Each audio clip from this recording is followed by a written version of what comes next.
देता हूँ, बेहतर है आप इसको फिगर से देखें। आप ध्यान देखें, यहाँ पे आपको एक डायफ्राम नज़र आएगा, और डायफ्राम कहाँ नज़र आएगा, तो ये रहा डायफ्राम, ये वाला पार्ट नज़र आ रहा है, ये कहीं ना कहीं आप दिखेगा, ये जो है मस्कुलर डायफ्राम होगा। और इस मस्कुलर डायफ्राम के साथ खास बात क्या होगी, नॉर्मल शेप आप देखें इसकी कैसी है, कर्व्ड, या आप कह सकते हैं आर्च्ड, ये नॉर्मल शेप है। अब एक सिंपल सी बात करते हैं, मान के चलें आपकी इनहेल और एक्सहेल प्रोसेस कहाँ से स्टार्ट होगी। सबसे पहले आप देखना डायफ्राम स्ट्रेट होगा, और स्ट्रेट होगा तो क्या होगा, बाहर की तरफ एक्सपेंड करेगा, बाहर की तरफ एक्सपेंड करेगा तो उससे क्या होगा, ये जो रिब केज है, जो आपकी मसल्स है, मसल्स बाहर की तरफ जाएंगी, आपका रिब केज बाहर जाएगी, चेस्ट केविटी का साइज़ क्या होगा, थोड़ा सा बढ़ जाएगा, और चेस्ट केविटी का साइज़ बढ़ा तो जो वैक्यूम क्रिएट होगा, इससे अंदर बाहर की हवा अंदर सक हो जाएगी। तो पहला स्टेप हुआ इनहेलेशन। सेकंड, अब अगली बार क्या होगा, अगली बार डायफ्राम वापस अपनी पोजीशन में आएगा, और वापस अपनी पोजीशन में आया तो क्या होगी, रिब केज वापस कॉन्ट्रैक्ट होगी, रिब केज वापस कॉन्ट्रैक्ट हुई तो एयर पे आपका प्रेशर पड़ेगा, इस प्रेशर से बाहर हो जाएगी, ये आपका एक्सहेलेशन हो गया। इसमें उनका फिगर में देख लें, अपने आप मैकेनिज्म आपको क्लियर हो जाएगा। अब आप देखें मैकेनिज्म ऑफ ब्रीदिंग आपसे क्या कहता है। सबसे पहला स्टेप आपका यही जाएगा जो कह रहा है बिफोर इनहेलेशन, या इसी का नाम आप कह सकते हैं इंस्पिरेशन। सबसे पहले आप क्या जाएंगे, देखें ध्यान से, कह रहा था diaphragm contracts and becomes straight, जो ऐसा फैला हुआ था सिकुड़ के कैसा हो जाएगा, एकदम सीधा। और जैसे ही सीधा हुआ वैसे ही क्या होगा, expanding the chest cavity, the intercostal muscles contract करेंगी, आपकी रिब्स कहाँ जाएंगी, बाहर की तरफ भागेंगी, रिब्स कमिंग आउटवर्ड। और जब रिब्स बाहर की तरफ जाएंगी, चेस्ट केविटी का साइज बढ़ेगा तो बाहर से आप एयर सक करेंगे, this further enlarges the chest cavity, इससे आपकी चेस्ट केविटी एनलार्ज हुई, लोअरिंग द प्रेशर, और therefore the air rushes in. ये पहला हुआ। उल्टा चलेंगे, एक ही समझ में आ गया तो दूसरा अपने आप आ जाएगा, क्यों दूसरी प्रोसेस आपकी जस्ट अपोजिट होगी। और जस्ट अपोजिट क्या होगा, डायफ्राम फिर आपका ऊपर आर्च पोजीशन में जाएगा, आर्च कह सकते हैं, कर्व्ड पोजीशन आप बोल सकते हैं। फिर वापस आपकी रिब केज अपनी जगह वापस रिटर्न होगी, तो आपसे क्या करेगा, diaphragm relaxes and coming in its normal arch position, और ये वापस अपनी नॉर्मल आर्च पोजीशन में कहीं ना कहीं आने लगा। ये इस कलर का इस्तेमाल होता है ना, नीले का देखने में नहीं आता, नीला वाला हटाने कुछ और करते हैं, पीला या वाइट ही होता है। हाँ ये नीले वाले ये दिखने नहीं आते। फिर क्या होगा, जब वापस आए तो उल्टा हो जाएगा। पहले आप एक्सपेंड कर रहे थे, अब आप compressing the lungs, intercostal muscles क्या करती हैं, रिलैक्स हो जाएंगी, अंदर की तरफ जाएंगी, पहले बाहर जा रही होंगी दिख रहा होगा, अब वापस अंदर आने लगी। This reduces the volume of the chest cavity, और इसके बाद लास्ट क्या हो जाएगा, this forces the air out. और ये जो नीचे लिखा है ध्यान देंगे, ये इसी की समरी लिखी है। ये समरी क्या है, इनहेलेशन के लिए आपकी लिफ्टिंग ऑफ रिब्स हो जाएगा, फ्लैट डायफ्राम हो जाएगा। जब डायफ्राम फ्लैट होगा तो increase in the volume of chest cavity हो जाएगी। ये जो वो उसमें पूरा लिखा है लैंग्वेज में, सेंटेंस में उसको स्टेप वाइज कर दिया है। और कहाँ बढ़ोगे, air is sucked inside the nostrils, air आपके नॉस्ट्रल्स में सक होगी, अंदर आएगी। Then vice versa for breathing out, किसी का उल्टा आपका चलेगा अगली बार के लिए।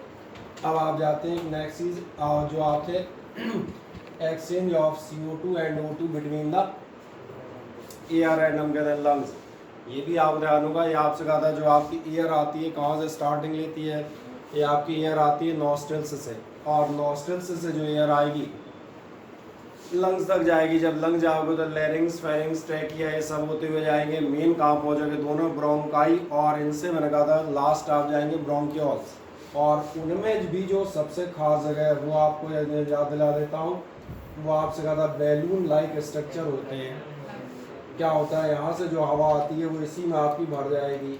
जब इसमें हवा भरेगी तो इसका कारण क्या है, देखना इसका एरिया ज़्यादा है चारों तरफ से, यहीं पर आपके होते हैं blood vessels. In blood vessels में क्या होगा, आप दोनों काम होंगे। जो यहाँ से जब आप ऑक्सीजन लेके आएंगे, फ्रेश एयर आएगी तो उसमें ऑक्सीजन का कंसंट्रेशन ज़्यादा होगा, तो वो जो ऑक्सीजन कंसंट्रेशन ज़्यादा है वो आप देखना यहाँ जो ब्लड वेसल्स हैं, समझ आ रहे हैं, यहाँ जो ब्लड फ्लो हो रहा है अंदर ही अंदर, उसमें क्या होगा, ये ऑक्सीजन डिफ्यूज कर जाएगी इस ब्लड में। अब ये आपके ब्लड के थ्रू पूरी बॉडी में पहुँचना शुरू करेगी, ये काम हो गया। उल्टा ध्यान देखना, जो उधर से आपके ब्लड आ रहा होगा उसमें क्या होता है, उसको CO2 रिच होता है, कार्बन डाइऑक्साइड का परसेंटेज आपका काय में ज़्यादा होगा, ब्लड में कार्बन डाइऑक्साइड का परसेंटेज ज़्यादा होता है। तो कार्बन डाइऑक्साइड कहाँ जाएगी, उल्टा higher concentration to lower concentration, यानी वो इस एयर में चली जाएगी। तो ये डिफ्यूज़न बराबर होगा, एयर से ऑक्सीजन जाती रहेगी और उधर ब्लड से आपका CO2 आती रहेगी, कंटिन्यूस चलता रहेगा। दूसरा ध्यान देखना, यहीं पर एक वर्ड और आएगा और आगे पीछे भी आ जाएगा, यहाँ पर एक कहलाता है रेसिडुअल एयर या residual volume of air. Residual माने बता देता हूँ, रेसिडुअल का मतलब होता है बचा हुआ, रेसिड्यू का मतलब ये होता है अवशेष, जो बच गए हों लास्ट में। तो रेसिडुअल क्यों कहा जाता है, ध्यान देखना, जब आप सांस लेते हैं तो सांस लेने की आपकी रफ्तार काफ़ी तेज़ होती है रिलेटिवली देखा जाए तो। अगर हम डिफ्यूज़न से कंपैरिजन करें तो आप मालूम है डिफ्यूज़न स्लो प्रोसेस है। इसमें दिक्कत क्या है ना, आपने सांस ली, जब तक आपका डिफ्यूज़न शुरू हुआ तब तक आपने छोड़ ही दी। इसलिए ध्यान से देखोगे एक्चुअली क्या होता है, जो एलिवाइली है इनमें आप देखेंगे कुछ एयर भरी रह जाती है। जैसे इसको आप चेक कर सकते हैं, आप सांस लें, छोड़ दें, और जब छोड़ दें उसके बाद दोबारा छोड़ें, आपको नजर आएगा अब भी कुछ एयर बाहर आ जाती है, चेक कर लो, देखो तो समझ आ रहा है कौन सी एयर है। एयर आने और जाने के दौरान भी कुछ एयर इनमें भरी रह जाती है, खाली नहीं होती। क्योंकि एयर भरी रहती है तो इसको इतना टाइम आराम से मिल जाता है कि यहाँ से डिफ्यूज़न अंदर बाहर हो, वरना क्या हो जाएगा, वरना जो है कबड्डी सरी का मैच हो जाएगा। एलिवाइली एयर गई आई गई आई गई आई गई आई, डिफ्यूज़न कब होगा, तो क्या होता है जो एयर गई वो आप देखना कुछ पार्ट यहाँ रुका भी रहेगा, उसमें नया ऐड होता रहेगा, पुराना जाता रहेगा। जैसे अपन इस कमरे में बैठे हैं, इस कमरे में आप देखना अगर ऑक्सीजन आए चली आए, आए चली आए, आए चली आए, तो अपने सांस लेने में दिक्कत हो जाएगी। अपन सांस क्यों ले रहे हैं कि इस कमरे में ऑक्सीजन ऑलरेडी हवा प्रेजेंट है। हाँ, धीरे धीरे बाहर से डिफ्यूज़न से ऑक्सीजन आती भी रहती है और यहाँ से CO2 धीरे धीरे जाती रहती है। चूँकि यहाँ कंटिन्यूस एयर प्रेजेंट है इसलिए हमें सांस लेने में दिक्कत नहीं आ रही। यही कहानी यहाँ की भी, तो रेसिडुअल एयर समझ में आ जाएगी। बस अब इन सारी बातों को हम एक बार आप समराइज़ कर दें आराम से। क्या आप करेंगे, जो आपकी एयर थी वो कहाँ पहुँचती है, एल्वियोली में पहुँचेगी, एल्वियोली से आप कहाँ जाएंगे, ब्लड वेसल्स में आपका डिफ्यूज़न हो जाएगा, ब्लड वेसल्स इसको कहाँ लेके पहुँचेंगे, ब्लड में, आप ब्लड आपके ऑर्गन्स की तरफ ले जाएगा। ऑर्गन्स की तरफ ध्यान देखना कौन ले जाते हैं, तो यहीं से मैंने कहा था यहीं से अगला टॉपिक स्टार्ट हो जाएगा धीरे से। यहाँ जो हम वर्ड पढ़ रहे हैं ये ट्रांसपोर्टेशन की शुरुआत हो गई, ये मान के चलें।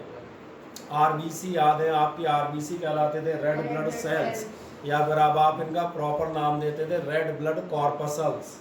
ये भी आपको याद आना चाहिए, रेड ब्लड कॉर्पसल्स में खास टाइप की चीज़ होती है। और अभी मैं आपका रेस्पिरेशन ट्रांसपोर्टेशन चालू करूँगा तो इसको डिटेल में लूँगा। ये हीमोग्लोबिन क्या काम करता है, ये आपको ऑक्सीजन से बॉन्ड हो जाता है। तो ये हीमोग्लोबिन के पार्टिकल उन्होंने क्या किया, ऑक्सीजन बॉन्ड कर ली। अब ये ब्लड के साथ RBC या हीमोग्लोबिन ऑक्सीजन आगे लेता जाएगा। तो अपने एक तरह से ऑक्सीजन कैरियर या ऑक्सीजन का ट्रक कह सकते हैं। यहाँ से इन्होंने लिया और आगे बढ़ गए। अब क्या होगा, ये ऑक्सीजन कहाँ पर पहुँचेगी, तो आपको मालूम है ये हीमोग्लोबिन से होती कहाँ जाएगी, ऑक्सीजन लिंक्स विद H भी है जो मैं बता रहा था। हीमोग्लोबिन होता है, हीमोग्लोबिन से ऑक्सीजन लिंक हो जाएगी, बॉन्ड हो जाएगी। देन अब आप कहाँ पहुँचेंगे, तो ध्यान देखें आप पहुँचते हैं टिश्यूज़ पर, तो oxygen is release in tissues from Hb। जो भी आपके टिश्यूज़ या सेल है, जब ये ऑक्सीजन वहाँ पहुँचेगी तो टिश्यू या सेल इससे अब आपकी हीमोग्लोबिन से ऑक्सीजन ले लेंगे। जो ऑक्सीजन ले लेंगे वो क्या करेंगे, उसका जब आप पहले दिन दे रहे थे एरोबिक रेस्पिरेशन, जो उनके पास ग्लूकोज होगा उसको बर्न करके एनर्जी और कार्बन डाइऑक्साइड और वाटर वेपर जनरेट करेंगे। तो अब तो ये याद आ जाता है। इसके बाद क्या है, जब आपका एरोबिक रेस्पिरेशन होगा, नहीं होगा टिश्यूज़ में, अब टिश्यूज़ में जब रेस्पिरेशन हो गया तो क्या जनरेट होगी, CO2। अब CO2 क्या हो गया, ध्यान देखना, CO2 सेल के अंदर ज़्यादा होगी। ब्लड के अंदर ऑक्सीजन ज़्यादा थी, CO2 कहाँ डेवलप हो रही है, इनसाइड द सेल, तो सेल में CO2। फिर वही बात, कार्बन डाइऑक्साइड कहाँ जाएगी, यहाँ से वहाँ या हायर टू लोअर, तो CO2 उल्टा जाएगी, CO2 सेल के अंदर से बाहर की तरफ डिफ्यूज होना शुरू होगी। जैसे अगर ध्यान देखना, इस कमरे में आग लगाए तो धुआं बाहर जाएगा, और बाहर आग लगा देना तो धुआं, तो ये तो मालूम है धुआं कमरा देख के बाहर अंदर नहीं आता, धुआं तो इस बात पे कि आग यहाँ है तो बाहर निकलेगा, और बाहर है तो ये समझ में आ रहा होगा। ऐसे ही रेस्पिरेशन में क्या हुआ, कार्बन डाइऑक्साइड प्रोड्यूस कहाँ हो रही है, within the cell, so it will move outwards यानी टुवर्ड्स द लोअर कंसंट्रेशन। जब बाहर जाएगी तो आप देख लें, ये कहता है हाई CO2 इन टिश्यूज, CO2 क्या होगी, रिलीजेस इनटू द ब्लड। अब ब्लड क्या करेगा, क्योंकि ब्लड सिर्फ आता नहीं है, ब्लड वापस भी तो जाता है, तो जो आया था वो ऑक्सीजन लेके गया था, अब जो लौट रहा है वो लौटते हुए कहाँ ले जाएगा, वापस लंग्स में ले जाएगा, लंग्स में भी वही स्टोरी हो जाएगी। लंग्स में जहाँ आपका CO2 का कंसंट्रेशन बढ़ा, तो ये अब आपका किस तरफ निकल जाएगा, जो मैं कह रहा था एलिवाइली की तरफ वापस, या जो एयर मौजूद है। आप लास्ट स्टेप देख लें, ये आपके ब्लड वेसल्स एलिवाइली तक पहुंच गई, वहां से CO2 रिलीज आउट इन, तो मेरा अंदाजा सिंपली समझ में आ जाता होगा। ऑक्सीजन हमने ली, लंग्स तक पहुंची एलिवाइली से, एलिवाइली में जो ब्लड वेसल्स हैं उन्होंने ऑक्सीजन को डिफ्यूजन से अपने अंदर लिया, ब्लड में भी किन्होंने लिया, तो ट्रांसपोर्टेशन में और डिटेल में हम चलेंगे। रेड ब्लड कॉर्पसल्स होंगे, या रेड ब्लड कॉर्पसल्स में एक रेड पिगमेंट आप देखेंगे कौन सा होगा, हीमोग्लोबिन बोलेगा, ऑक्सीजन के साथ बॉन्ड या लिंक जो भी कहना चाहो बना लेगा। ये ऑक्सीजन को लेके टिश्यू सेल्स तक जाएगा, एक एक सेल तक, एक एक सेल क्या करेगा, इस ऑक्सीजन को अंदर लेगा, क्योंकि ऑक्सीजन कमरे के बाहर है तो अंदर आएगी, और उल्टा CO2 कमरे के अंदर है, ये बाहर जाएगी, ये एक्सचेंज हो जाएगा ब्लड में, और ये एक्सचेंज ध्यान रखना कंटिन्यूअस चलता है। जैसे हम लोग इस कमरे में बैठे हैं तो आप ऐसा नहीं कहेंगे कि एक्सचेंज एक ही बार होता है, देखो सर ऑक्सीजन आई हमने ली, अब हम CO2 छोड़ रहे हैं, क्या ये बाहर जाएगी, मैंने कहा जो तुमने पिछली बार छोड़ी थी वो भी जा रही थी, ये भी कभी ना कभी जाएगी, क्योंकि प्रोसेस कंटिन्यूअस है, एक बार की थोड़ी है। तो समझ आ रहा है, इस कमरे में जो आपकी विंडोज़ हैं, गेट्स हैं, से बराबर ऑक्सीजन इस कमरे में भी आती रहती है, और आप इतने सारे लोग जो CO2 छोड़ रहे हैं बराबर, तो कंटिन्यूअस प्रोसेस में। ये नहीं सोचना कि सर ये वाली पहले आएगी कि वो वाली बाद हो जाएगी, जब पहले बात का कोई है ही नहीं, तो कंटिन्यूअस है, सही ना।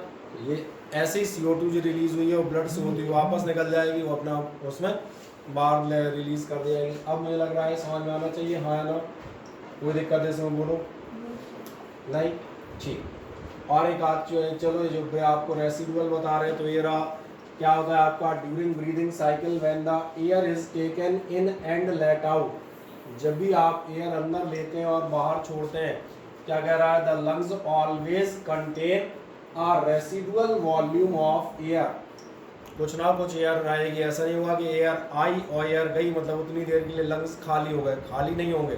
जैसे कमरा खाली नहीं हो रहा, खिड़कियों से हवा आ भी रही है, खिड़कियों से जा भी रही है, लेकिन कमरा खाली थोड़ी कर दोगे, ये रेसिडुअल वॉल्यूम है, so that there is sufficient time. समझ आ गया, ये मैंने कहा था तो कबड्डी हो जाएगी, नहीं तो आई गई आई गई आई गई, लंग्स सोचते रहेंगे कब डिफ्यूजन करना है, तो मैंने कहा सफिशिएंट टाइम का लिए मिल जाता है ऑक्सीजन को एब्जॉर्ब होने के लिए और CO2 को रिलीज होने के लिए, तो ये समझ में आते होंगे, ठीक। और अब एक खास बात बताएंगे, ध्यान देखना, solubility is CO2 is more as compared to oxygen in water, पानी में ऑक्सीजन के कंपैरिजन में CO2 ज़्यादा और जल्दी डिजॉल्व हो जाती है। इसका फ़ायदा समझ में आता है क्या है, यहाँ पर आदमी एक चीज़ पूछ सकता था, बोले सर ब्लड तो होता ही है और सारी सेल्स वर्क कर रही हैं, अच्छा अगर ब्लड में CO2 ज़्यादा डिजॉल्व हुई तो ये ऑक्सीजन आ ही नहीं पाएगी,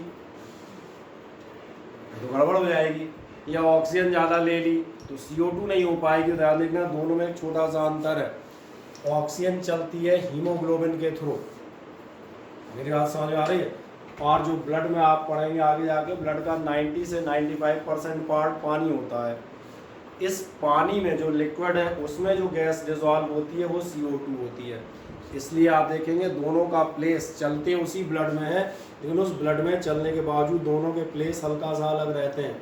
ऑक्सीजन गाय के थ्रू चलती रहेगी, हीमोग्लोबिन के थ्रू, रेड ब्लड सेल्स के, और जो लिक्विड वाटर है आप ब्लड कह सकते हैं सिंपल, उसमें कौन डिजॉल्व होता रहेगा, उसमें आपकी CO2 डिजॉल्व होगी। इसलिए दोनों एक दूसरे को इंटरफियर नहीं करते, एक दूसरे को रोकते नहीं है। आराम से देखें, यही कह रहा है कि सॉल्युबिलिटी ऑफ CO2 ज़्यादा है किसमें, in water, and hence mostly आपका CO2 कहाँ से ट्रांसपोर्ट होता है, mostly transported in dissolved form in our blood. ये ब्लड में घुले हुए फॉर्म में इधर से उधर आती जाती है। अब एक खतरनाक चीज़ बता देता हूँ, एक बहुत खतरनाक गैस होती है कार्बन मोनोऑक्साइड। कार्बन मोनोऑक्साइड आप देखेंगे, कार्बन की 2 ऑक्साइड बताई जाती हैं। एक आपसे कहा जाता है, एक होती है आपकी कार्बन मोनोऑक्साइड और एक होती है डाइऑक्साइड। जब आप कार्बन को सफिशिएंटली बर्न करेंगे, कोई भी चीज़ में कोयला ही ले लेता हूँ, कोयला अगर प्रॉपरली बर्न हो रहा है इन प्रेजेंस ऑफ एयर या ऑक्सीजन, तो यहाँ पर आपका बनता है CO2 यानी कि कार्बन डाइऑक्साइड। लेकिन अगर ध्यान देना कार्बन की कमी है, सॉरी ऑक्सीजन की कमी है, लैक ऑफ ऑक्सीजन है, आपसे कहा जाए इनसफिशिएंट ऑक्सीजन है, उस समय आपकी बन रही होती है CO यानी कि कार्बन मोनोऑक्साइड। और कार्बन मोनोऑक्साइड मानी जाती है पॉइजनस गैस। अब आप पूछेंगे पॉइजनस हमने क्यों माना, इसका कारण ये है कि आप क्या आपका ध्यान है ऑक्सीजन किसके थ्रू यहाँ से वहाँ ट्रांसपोर्ट हो रही थी, हीमोग्लोबिन के थ्रू। कार्बन डाइऑक्साइड इंटरफियर नहीं कर रही थी, कार्बन डाइऑक्साइड ब्लड में यानी पानी में डिजॉल्व हो रही थी लिक्विड में। कार्बन मोनोऑक्साइड ध्यान देखना, इसकी एफिनिटी हीमोग्लोबिन में ऑक्सीजन के कंपैरिजन में ज़्यादा होती है, नंबर 1। और सबसे खास बात, कार्बन मोनोऑक्साइड हीमोग्लोबिन के साथ परमानेंट कंपाउंड बना लेती है। ऑक्सीजन ध्यान से देखोगे हीमोग्लोबिन के साथ जुड़ती ज़रूर है पर परमानेंट कंपाउंड नहीं बनाती। जैसे आप टिश्यू सेल पे जाएंगे वो ऑक्सीजन और हीमोग्लोबिन अलग अलग हो जाते हैं, हीमोग्लोबिन फिर से खाली हो जाता है, तो आपके शरीर का उतना ही हीमोग्लोबिन वो बराबर आप देखेंगे इधर से उधर खाली ट्रक भरा ट्रक, खाली ट्रक भरा ट्रक करता रहेगा, तो पूरे जीवन भर चलते रहते हैं मज़े से।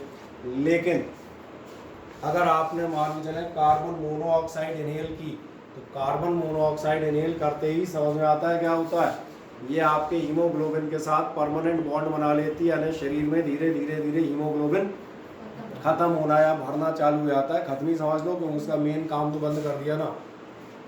अब समझ में आ रहा है, ऐसा आदमी ना देखना, इसको सांस लेने में परेशानी होगी और 2 मिनट 4 मिनट बाद इसका दम घुट जाएगा या कहा जाए निकल जाएगा। कारण क्लियर हो गया क्यों, क्योंकि सांस तो ले रहा है, ऑक्सीजन जा रही है, लेकिन कहाँ तक जा रही है, लंग्स तक। आगे आप देखेंगे ना ब्रेन में ना हार्ट में कहीं नहीं पहुँचेगी।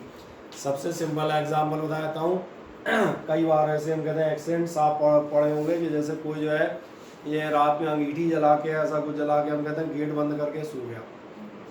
जब आप अंगीठी देखेंगे कोयले की होती है, चूँकि आप गेट बंद करके सो रहे हैं, जैसे प्रॉपर एयर नहीं मिल रही होती, तो यहाँ पर कार्बन डाइऑक्साइड के साथ साथ डेवलप होने लगती है कार्बन मोनोऑक्साइड। और कार्बन मोनोऑक्साइड का मतलब ये जो आदमी सो रहा है उसके ब्लड में धीरे धीरे धीरे ऑक्सीजन कम और धीरे धीरे ख़त्म होती चली जाएगी। क्या है, मेरी बात समझ में आती है। तो ये लास्ट आप एक पैराग्राफ पढ़ लें, ये आपसे कहेगा carbon monoxide when binds with haemoglobin a stable compound. कौन सा stable compound, carboxy haemoglobin is formed which can cause death as no haemoglobin is left for the transportation of oxygen. जितनी ज़्यादा जाती जाएगी उतना आपका हीमोग्लोबिन बढ़ता जाएगा या मैंने कहा खत्म होता जाएगा। क्या है प्रोसेस अब समझ में आ जाती हैं, हाँ है ना, मुझे बताएं कोई समस्या। तो इस तरह से मैंने कहा आपका रेस्पिरेशन का द एंड हो जाता है। रेस्पिरेशन में अब आपको कहीं से कहीं तक कोई टॉपिक नहीं बचेगा। क्या क्या आपके आने वाले क्वेश्चन होते हैं, सबसे ज़्यादा आपके यही आते हैं, तो एरोबिक एनारोबिक रेस्पिरेशन, एल्वियोली का आपका एक क्वेश्चन अक्सर आता रहता है, क्या होते हैं और इनका यूज़ क्या है। तो क्या होते हैं, बैलून टाइप स्ट्रक्चर होते हैं, सरफेस एरिया बढ़ाने के काम में आता है। ट्यूब होती तो सीधा सीधा होती, स्फेरिकल हो जाता है गुब्बारे शरीर का, तो क्या हो गया, एरिया ज़्यादा मिलता है तो डिफ्यूज़न आसानी से ब्लड में कन्वर्ट हो जाता है। क्या है, क्लियर हो गया। ठीक, अब ट्रांसपोर्टेशन में शुरुआत कर देता हूँ थोड़ी सी। ट्रांसपोर्टेशन की शुरुआत में आप जाओगे, है हमारे पास 4-5 स्लाइड कल तक बना कितनी हुई वैसे, हाँ तो मेरे काम में बस जो कर रहे हैं शुरू करके जब तक 2 फ्री हूँ चल। ट्रांसपोर्टेशन क्या चीज़ होती है, क्या है मालूम है?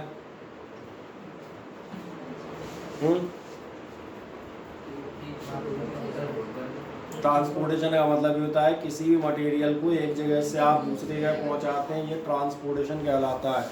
इस मटेरियल में ध्यान देखना, सामान भी हो सकता है और मैंने कहा आदमी भी हो सकता है, ऐसा कोई ज़रूरी नहीं। रेलवे हुआ या अपने बसेज हुए, सब ट्रांसपोर्ट मीडिया ही तो पढ़ते आए हो, ये कुछ और पढ़ा है, ट्रांसपोर्ट के साधन ही पढ़े होंगे। तो अब सवाल आता है अपनी बॉडी में या प्लांट या जो भी एनिमल बॉडीज़ हैं में ट्रांसपोर्ट की क्या ज़रूरत है। ट्रांसपोर्ट की ज़रूरत ये आती है कि अगर हम शुरू से देखें, अगर यूनिसेलुलर ऑर्गेनिजम्स देखें, जैसे मान चले अमीबा में क्या है, वही उतना ही बड़ा अमीबा है सिंगल सेल का, उसी में आप देखना बाहर से ऑक्सीजन आ जाती है। वही माइटोकॉन्ड्रिया है, वो अपना एनर्जी जनरेट करती रहती है। वहीं बाहर से उसने फूड एनगल्फ कर लिया, एक ही सेल है, उसी में फूड आ गया, उसमें माइटोकॉन्ड्रिया है, उसमें ऑक्सीजन आ रही है, वहीं बर्न हो लेती है, वहीं एनर्जी आपकी वो हो गई। जो बच रहा है वेस्टेज उसमें, उसको वहीं का वहीं छोड़ के किनारे हो गया।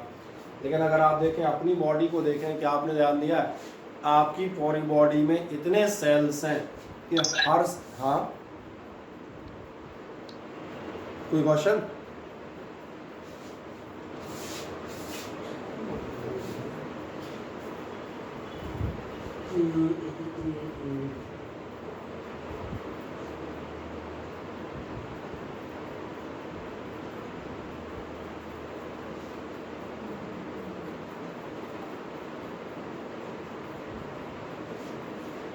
चल कोई क्वेश्चन नहीं तो मैं बताता हूँ। मुझे बात करता अगर एक हमने कहा ह्यूमन बॉडी है, एनिमल बॉडी है, इसमें आपने रहेगा बहुत सारे सेल्स हैं और बहुत सारे सेल्स में मैं बात कर लेता हूँ। कुछ तो इंटरनल ऑर्गन्स भी हैं।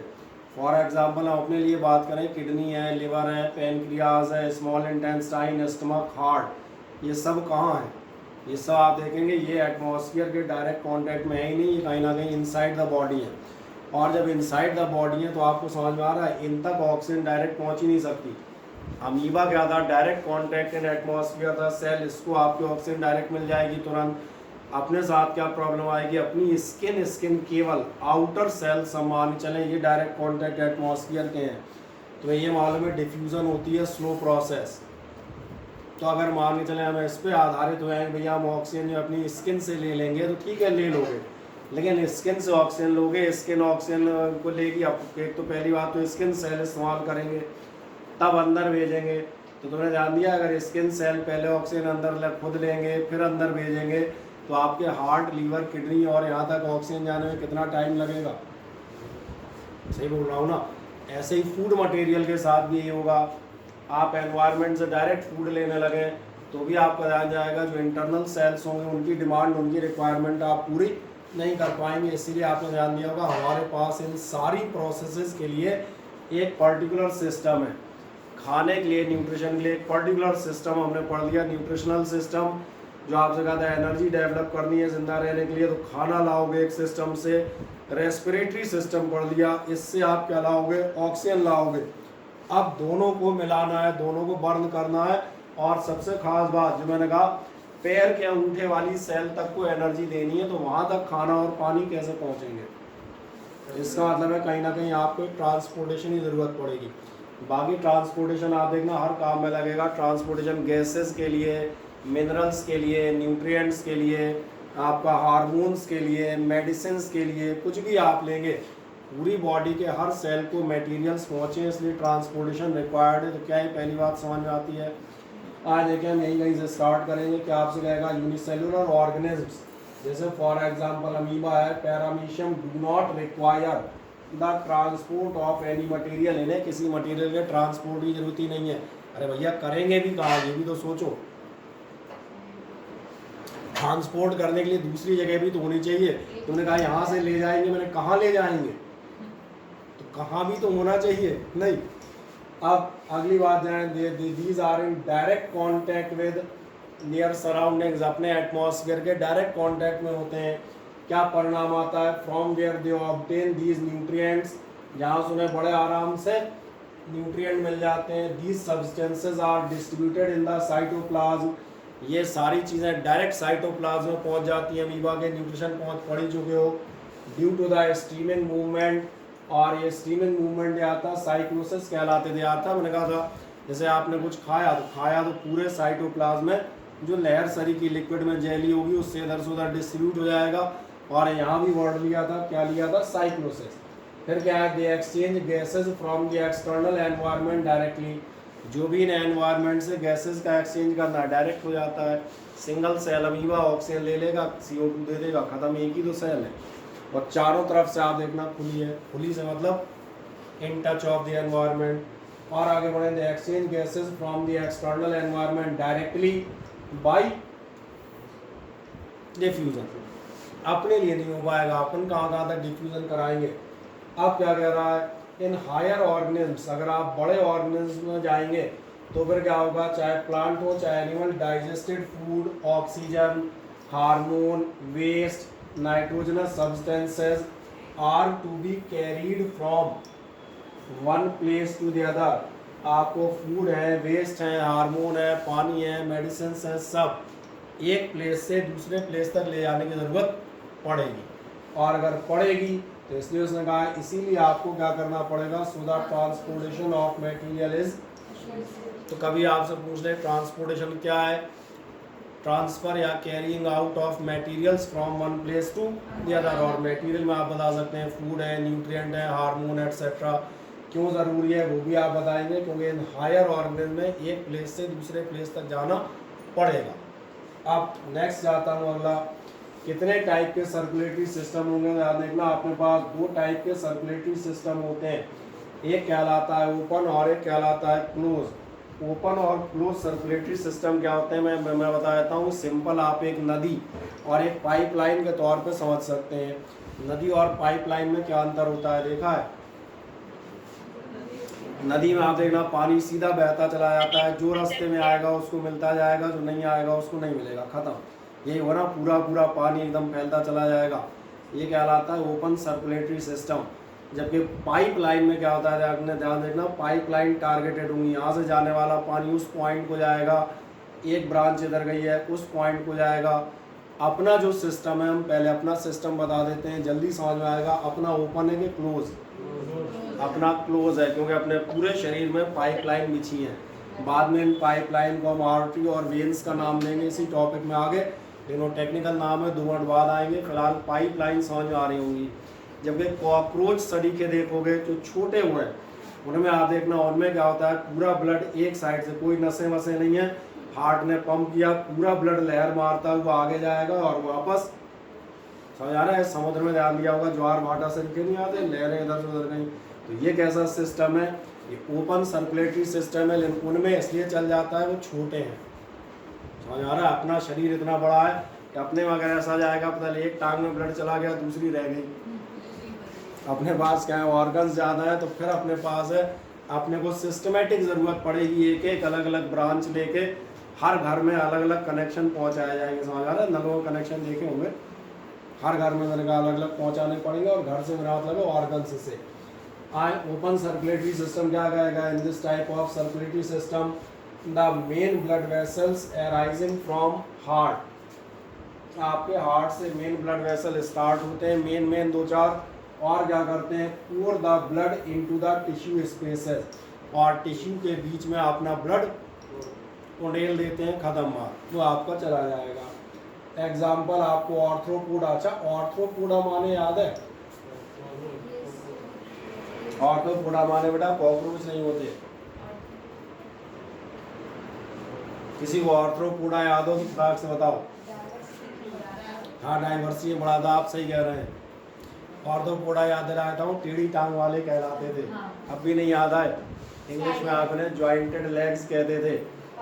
हाँ, जितने भी कीड़े पतंगों का पूरा संसार है और सबसे बड़ा ग्रुप माना जाता था। ऑर्थ्रोपोडा में मकड़ी आती थी, मक्खी आती थी, और भी दुनिया भर के तितली यानी कौन कौन आते थे, नहीं अब भी नहीं याद आए सब। तभी तो कहना टेढ़ी टांग कह देता हूँ, जब याद आ जाएगा। जॉइंटेड लेग्स की बात करते हैं, सारे लगभग सारे इंसेक्ट्स, ठीक है, 2-4-6 होंगे, पर लगभग सारे इंसेक्ट्स कहाँ होते थे, इसलिए ऐसा मत कर देना कि। और एक्टिनोडर्मेटा भी जाके चेक करना है, ये भी आपको मिलेंगे जो वैसे रेंगने वाले और ये थे कीड़े। अब आप नेक्स्ट जाएंगे, नेक्स्ट आपको मिलेगा क्लोज सर्कुलेटरी सिस्टम। क्लोज जिसकी हम बात कर रहे थे, क्या होंगे, पाइपलाइंस होंगे, अभी पाइपलाइन वर्ड इस्तेमाल करूंगा, ठीक है। आर्टरी और वेन्स कहलाती हैं ब्लड वेसल्स। इसमें क्या होगा, in this type of the blood remains only in the pipeline में रहेगा, यहाँ वहाँ इधर उधर भटकेगा नहीं, ठीक है ना। और क्या होगा, carried to the various organs through vessels. Vessels जो अपने लिए कहलाएंगे आर्टरी या वेन्स, समझ में आ रहा है। और क्या है, एंड कैपिलरीज। कैपिलरी कौन होती हैं, कैपिलरी का मतलब हम लास्ट ईयर भी लेते थे। कैपिलरी का मतलब मैं आपको बताता हूँ, कैपिलरी को आप हिंदी में कहते हैं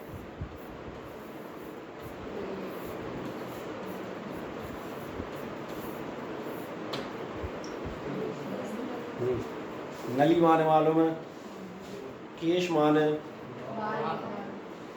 अभी नहीं समझ आया भैया। कैपिलरीज जो है बिल्कुल बाल से भी पतली ट्यूब जो होती हैं बॉडी में, तो इतनी पतली ट्यूब क्यों चाहिए होती है, तुमने ध्यान नहीं दिया। ये जो आपकी हाथ की नस है, कभी हाथ की नसें जनरली दिखती होंगी, कई लोगों को दिख जाती हैं, है ना। ये बात है, ये इतनी मोटी हाथ की नस, आँख में यही वाली नस काम करेगी क्या? नहीं, मुझे बताओ, लगता है तुम्हें ऐसा? तो ये आँख में कैसी जाएगी जो आर्टरी होगी, बिल्कुल बाल से भी पतली, और बाल से भी पतली, उसी को हिंदी नाम मैंने लिया केश नली, और उसको आप कहते हैं, अब नाम याद रखिएगा, ये क्या कहलाती हैं, कैपिलरी। ईज तो प्लूरल हो गया ना, एक सिंगल क्या कहलाएगी, कैपिलरी। एंड में वाई आता है, वाई एस से आपका प्लूरल हो गया है, नलियाँ। देन जाएंगे इसके बाद, ये किस में होती हैं, आदमी में होती है एनेलिडा। एनेलिडा वो था जो हमने कहा केचुए वगैरह होते थे, वो उस ग्रुप में आते थे। और कौन होंगे, फ्रेगमेंटेड बॉडी होती थी, लेटरल। देन इस बाद जाएंगे कुछ मॉलस्कस। मॉलस्क याद है, मॉलस्क का याद नहीं है? अरे मॉलस्क होते थे घोंगे, सीप, जिनके ऊपर हार्ड कवरिंग होती थी, जो अपना सिंबल बताते थे लास्ट ईयर, अपना घर खुद लिए चलते थे। कछुआ नहीं, घोंगा, सीप, हिंदी में बात कर लेते हैं, शंख। अब याद आ गए, ये अपना घर खुद लेके चलते हैं। इनको क्या है, ये क्या कहलाते हैं, ये कहलाते हैं मॉलस्क, या मॉलस्क का ग्रुप था आपका। अब एक नेक्स्ट जाएंगे, इसके बाद ट्रांसपोर्टेशन इन प्लांट की बात करते हैं पहले। Transportation in plant, transportation in plant बिल्कुल सिंपल है, क्योंकि प्लांट में आप देखेंगे कोई बहुत ज़्यादा डिटेल्ड ऑर्गन होते नहीं हैं। तुमने कहीं प्लांट में हार्ट, स्टमक, किडनी, हाँ लोग आगे मेरे साथ 2 प्लांट की किडनी चुरा लाए लोग, आप 10,000 में बेच दी। हाँ, प्लांट तो बेचारे विरोध भी नहीं बेचारे करेंगे ना। तो जो प्लांट ने कहा हम भी पबजी खेलेंगे, इसलिए मैंने कहा कोई ऑर्गन्स इनके पास नहीं होंगे, सब खेल लेते हैं, पता है 1.5 घंटे। हाँ, तो मैंने कहा अगर आप जाएंगे प्लांट के पास, केवल 2 ही चीज़ होंगी, ध्यान देखना, या तो इसे खाना बनाने के लिए मटेरियल चाहिए, और या जो बन गया है उसे डिस्ट्रीब्यूट करने के लिए मटेरियल चाहिए, दैट्स ऑल। प्लांट के पास एक ही योजना होती है, खाओ और बढ़ो। पढ़ो नाम का शब्द उसके पास नहीं होता, सही है ना। या तो हमने कहा सिंपली क्या होगा, सारी प्रोसेसेस आप देखना काय से रिलेटेड होंगी, फूड प्रिपेयर करने से लेके, और आपने ध्यान दिया है पिछले उसमें भी पढ़ा रहे थे, 24 आवर्स फूड रिलेटेड एक्टिविटी चलती रहती हैं, चाहे लाइट रिएक्शन हो चाहे डार्क रिएक्शन हो। पानी बराबर आता रहता है, स्टोमेटा से आता रहता है, कंटिन्यूस रिएक्शन। हटा ना, नहीं तो दोबारा उसमें रेस्पिरेशन में कुछ और नाम रख दिया। वीडियो थोड़ा ब्लर सा आ रहा है, मेरा वीडियो यार थोड़ा ब्लर आ रहा है, तो मैं भी याद देख लेता हूँ, उसको देखना एक बार। नहीं, हमें तो सही आ रहा है, एक बार लीव करके दोबारा ज्वाइन कर जाए, कोई दिक्कत नहीं।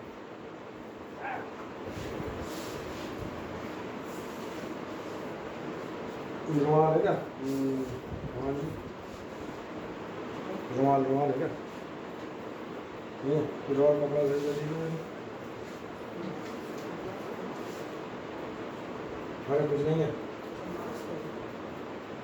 अरे मास्क देंगे तो कैमरा पूछना है, मोबाइल लगाना था बस, इतना टूट कुछ लगाओ तो नहीं है तो कोई बात नहीं।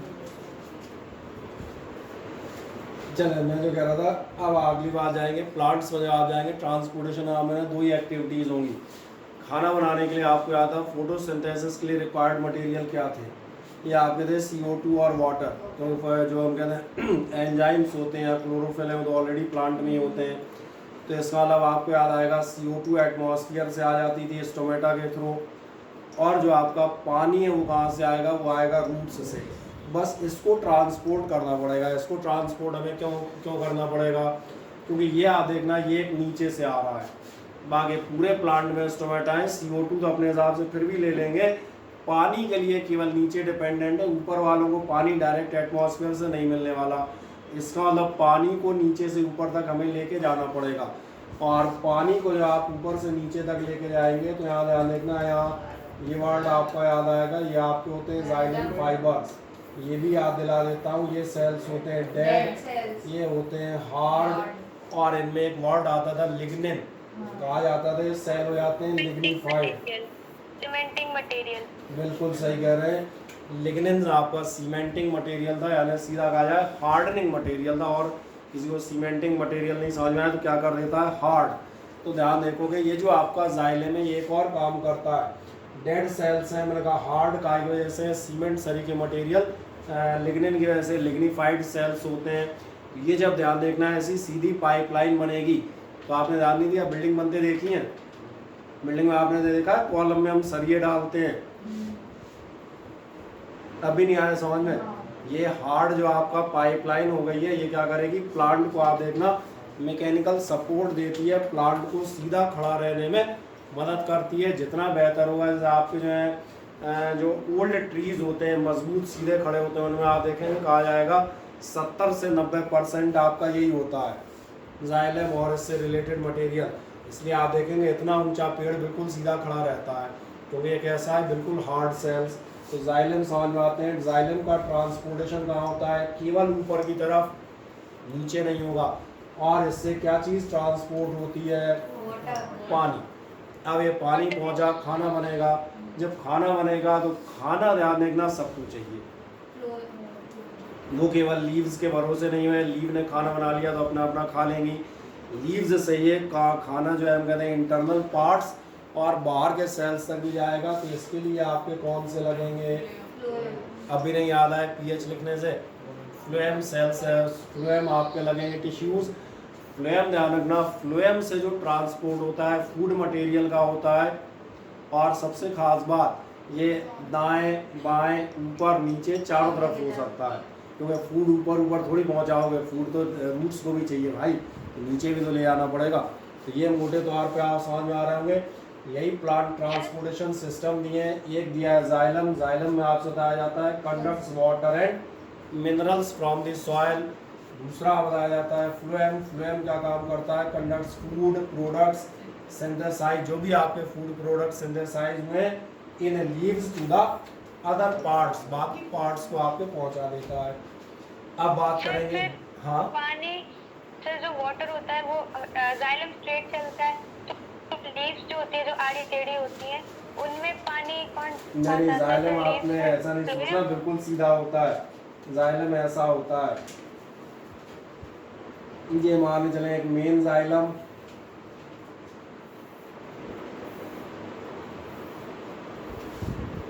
समझ आता है? नलों के पाइपलाइन। चलो और पतला करता आता हूँ फिर। तो ये लेकिन डायरेक्शन ध्यान दे रहा है, डायरेक्शन हमेशा आगे बढ़ेगा।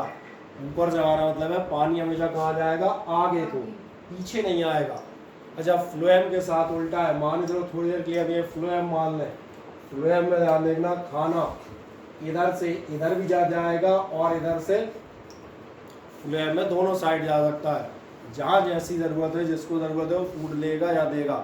लेकिन पानी का फ्लो हमेशा ध्यान रखना कैसा होगा? फॉरवर्ड, केवल और केवल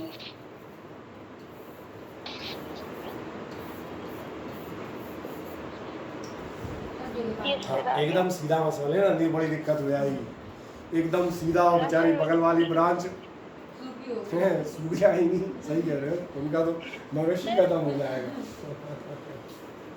हाँ, एक डाउट और है। हाँ, जैसे स्टोमेटा जब ओपन पोर्स होते हैं, जब होते हैं जब अपनी एक वाटर मिनट और एक मिनट निकता एक मिनट निकता, फिर से बोलना, आवाज़ सही नहीं आई थी।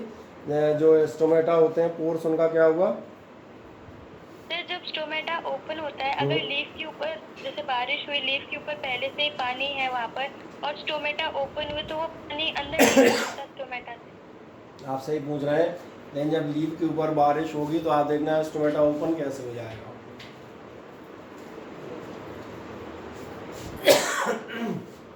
स्टोमेटा ओपन कब होता है, ध्यान जाता है जब स्टोमेटा सूखा होगा। जब स्टोमेटा के ऊपर पानी गिरेगा तो आपने ध्यान नहीं दिया, स्टोमेटा पानी एब्जॉर्ब करेगा यानी डिफ्यूजन से, तो स्टोमेटा आपके फूले हुए आपको मिलेंगे। समझ आ रहा है? जब आपके हम कहते हैं सूखने और उस पर डिपेंड करेगा। दूसरा आप देखना, जब मान लीजिए खुला, जो आप सोच रहे हैं जब पानी घुस जाएगा, ये संभावनाएं बहुत कम है, क्योंकि आपने ध्यान नहीं दिया स्टोमेटा छेद नहीं होता। आप खुद ही कह रहे हैं it is not the whole.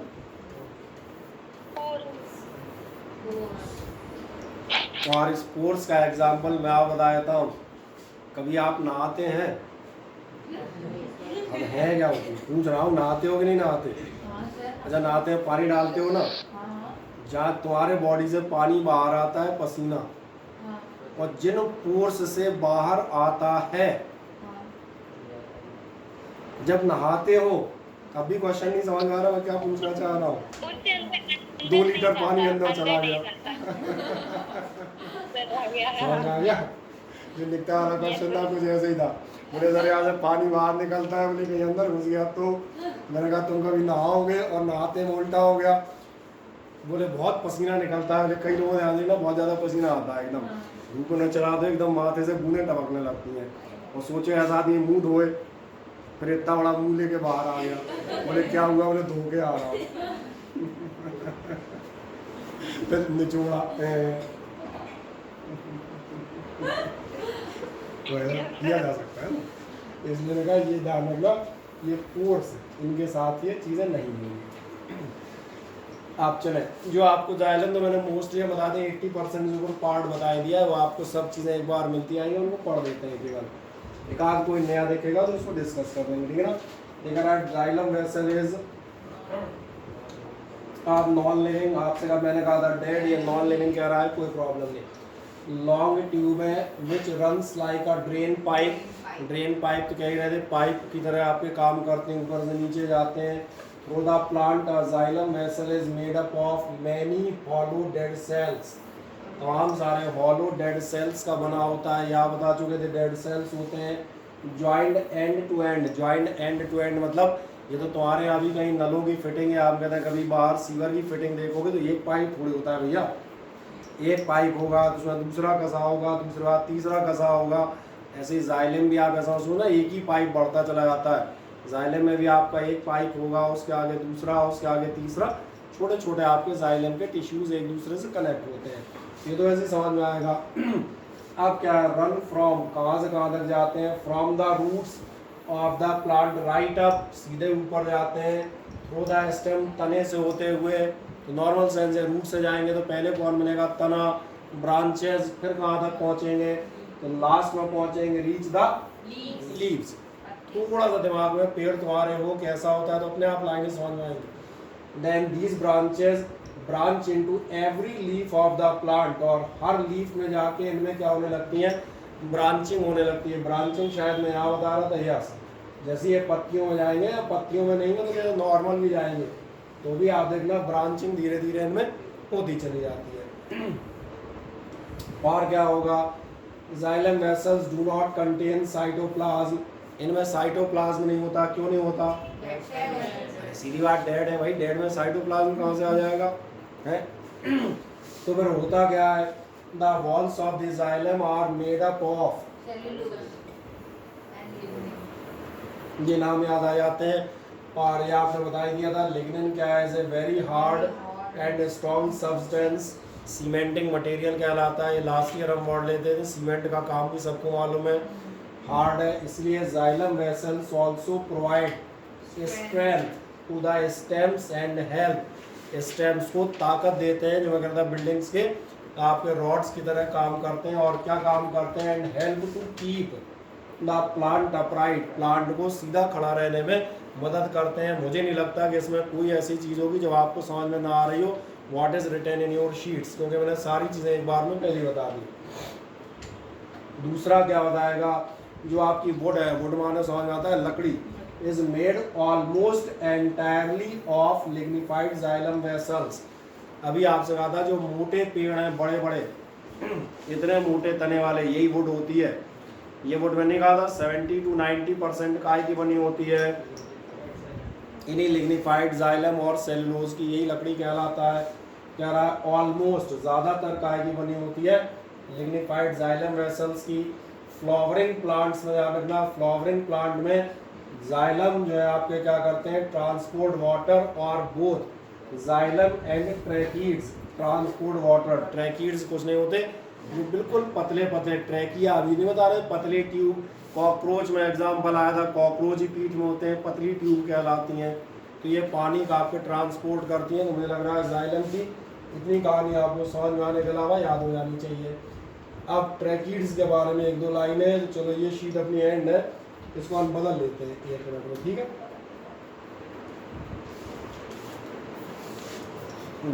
1 minute का आप मुझे समय देंगे।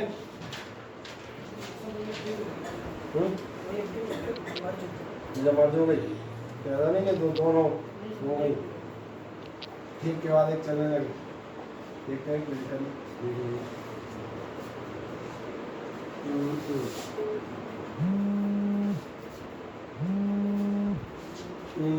कौन सी थी, किस नाम से थी?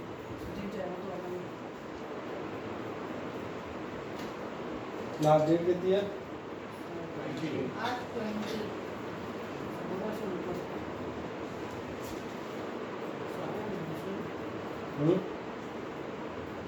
यानी वो तूने उसमें बताया पावर पॉइंट फॉर्म में चढ़ा दी।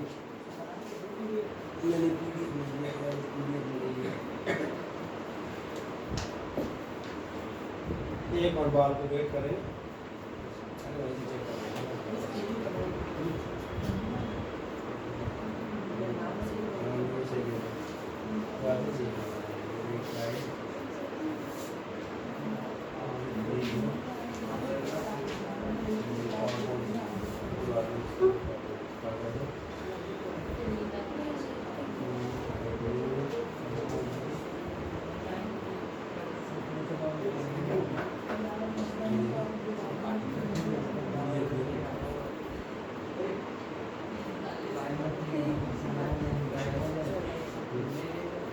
हम एक बार इसको रिफ्रेश कर लेंगे।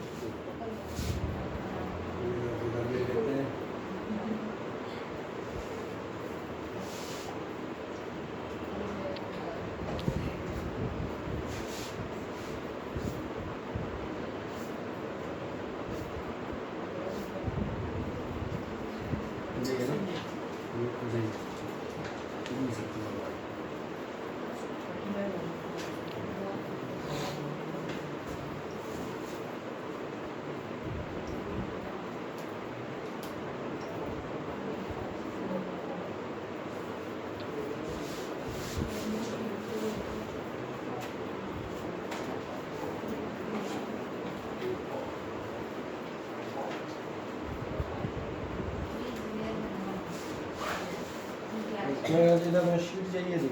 यस सर, तो मुझे नहीं चाहिए। क्या करोगे?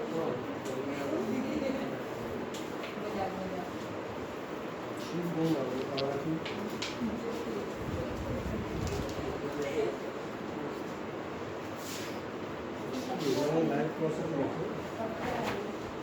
किसको नहीं मिली? इसको नहीं मिली?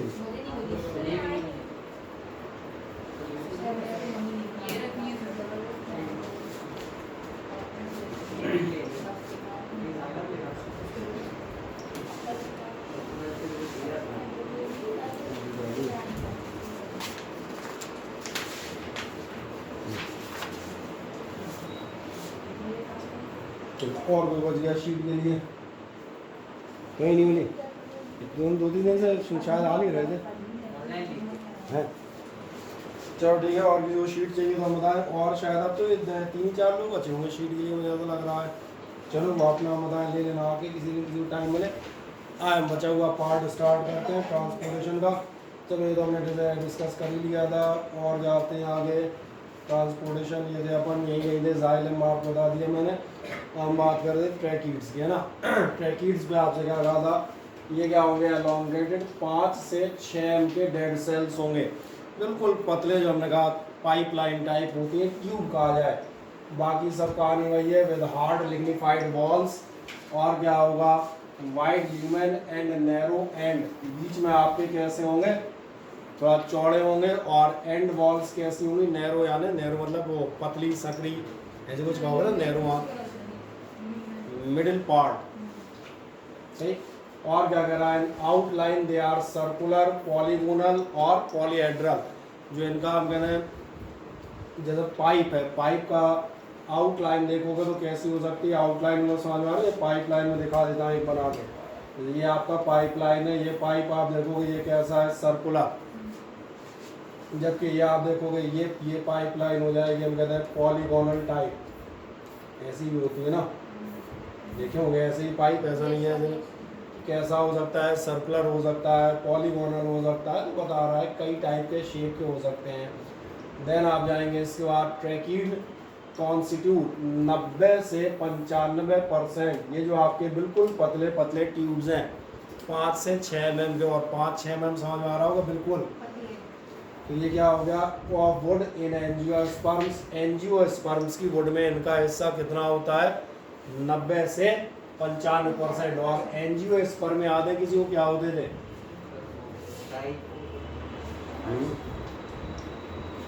एक जिम्नोस्पर्म होते थे, फ्लावर जो सीड नहीं होती है। हाँ, एक हम बताते हैं हिडन सीड होते थे और एक नेकेड सीड होते थे, ऐसे याद दिलाता हूँ, अब याद आ गए। हाँ गुड। जबकि ध्यान देखना, इन angiosperm they hardly form 5% of the wood. अब एक आप देखेंगे, ये रहा आपका मेन, जरा देखें क्या आपको नज़र आ रहा है, थोड़ा सा और बड़ा कर देता हूँ, जैसे मेरा अंदाजा पढ़ने में आना चाहिए दूर तक, है ना, कोई ऐसी बड़ी दिक्कत नहीं। Transportation of water, transportation of water कहाँ से हुआ, इसको हिमांशु नीला मत दिया, पीले क्या है ना, पीला क्या होता है ज़्यादा दिखता है मेरे से। ट्रांसपोर्टेशन ऑफ वाटर आपको मालूम है कहाँ से स्टार्ट हुआ, आपको खुद मालूम है, सिर्फ कॉमन सेंस इस्तेमाल कीजिएगा। सबसे पहला स्टेप कहता है absorption of ions by roots from the soil. सबसे पहले स्टेप में जो आपकी सॉइल, जो रूट्स हैं, वो आयंस और पानी, मिनरल्स का सॉल्यूशन, ये क्या करेंगी, रूट्स द्वारा एब्जॉर्ब करेंगी। सही है, पहला स्टेप यही आएगा। अब अगला स्टेप बताता है, ये जो आपका वाटर है, ये कह रहा है movement of water into root xylem.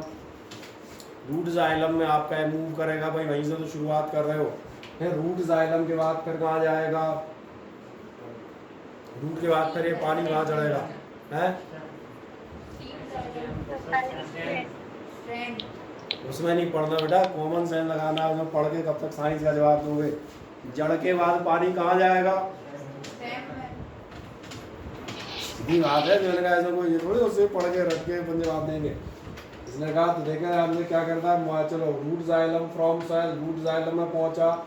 अब ये आपके वाटर और मिनरल कहाँ पहुंचेंगे, स्टेम जाइलम में, हिंदी में बात कर देते हैं तने में। अच्छा, तने के बाद फिर कहाँ जाएंगे, वही तना ब्रांचेस होते होते पत्तियों तक पहुंचेंगे। बस तो मैं कौन सी नई चीज़ बता दूंगा, कहाँ पहुंच जाएंगे, जाइलम इन लीव्स। अब जब पत्तियों में पहुंच गया तो क्या आपको याद आता है, हम बात कर रहे थे ट्रांसपिरेशन की। जब आपसे कहा था पानी पहुंचेगा, स्वेल करेंगे, स्टोमेटा ओपन हो जाएंगे, ये पानी एवेपोरेट हो जाएगा, ये ट्रांसपिरेशन आप पढ़ चुके थे। मैंने कहा था ट्रांसपिरेशन ऐसा है, तीनों में लगता है, क्योंकि ट्रांसपिरेशन प्लांट के हर काम के लिए चाहिए, ट्रांसपोर्टेशन के लिए भी चाहिए, प्लांट के फूड बनाने के लिए भी ट्रांसपिरेशन चाहिए, ताकि नीचे से नया पानी आता रहे, ये हर उसमें लगता है। अब आप जलाएंगे लास्ट, जब लीव्स में पहुंच गया, क्या कहेगा, loss of water through the stomata in leaves, और इस प्रोसेस का आप नाम रखेंगे ट्रांसपिरेशन। और जैसे ही आया इसके बाद है suction pressure develops. Suction pressure develops को लास्ट टर्न याद कीजिए, मैंने आपको एक दिए का एग्जांपल दिया था। मैंने कहा था दिए की बत्ती होती है, आप ऊपर आग लगा देते हो, जितना तेल जला उतनी जगह खाली हो गई, उतना सक्शन हो जाएगा, फिर उतना तेल जल गया तो उतना सक्शन हो जाएगा, और बंद कर दोगे तो जगह खाली होना बंद हो गई तो ये सक्शन भी बंद हो जाएगा। तो अभी तो हम ये मान के चल रहे हैं कि ये पानी चलेगा। जैसे मैंने कहा था रूट आपके एब्जॉर्ब करेंगी, स्टेम में जाएंगे, स्टेम से आप लीव्स में जाएंगे, स्टेम्स से स्टोमेटा ओपन होकर ट्रांसपिरेशन यानी पानी उड़ेगा। और जैसे ही पानी उड़ा ये वही दिए बत्ती वाला सिस्टम बन गया, तो ये आपका सक्शन प्रेशर डेवलप हो गया। अब नया पानी अगर होगा, ये शर्त है, अब होगा ही नहीं मत कहना ज़मीन सूखी पड़ी है तो कहाँ से आ जाएगा, तो ये मैंने मेंशन पहले ही कर दिया। अगर होगा तो ये पानी सक हो जाएगा, ये पानी भी आपका ऊपर चढ़ने लगेगा। क्या ये क्लियर हो जाता है? हाँ या ना? ठीक। अब अगली बात आती है mechanism of transport of water and minerals. क्या मैकेनिज्म होता है? बस कुछ नहीं होता, यही जो जब से बता रहे थे यही मैकेनिज्म लिखा है।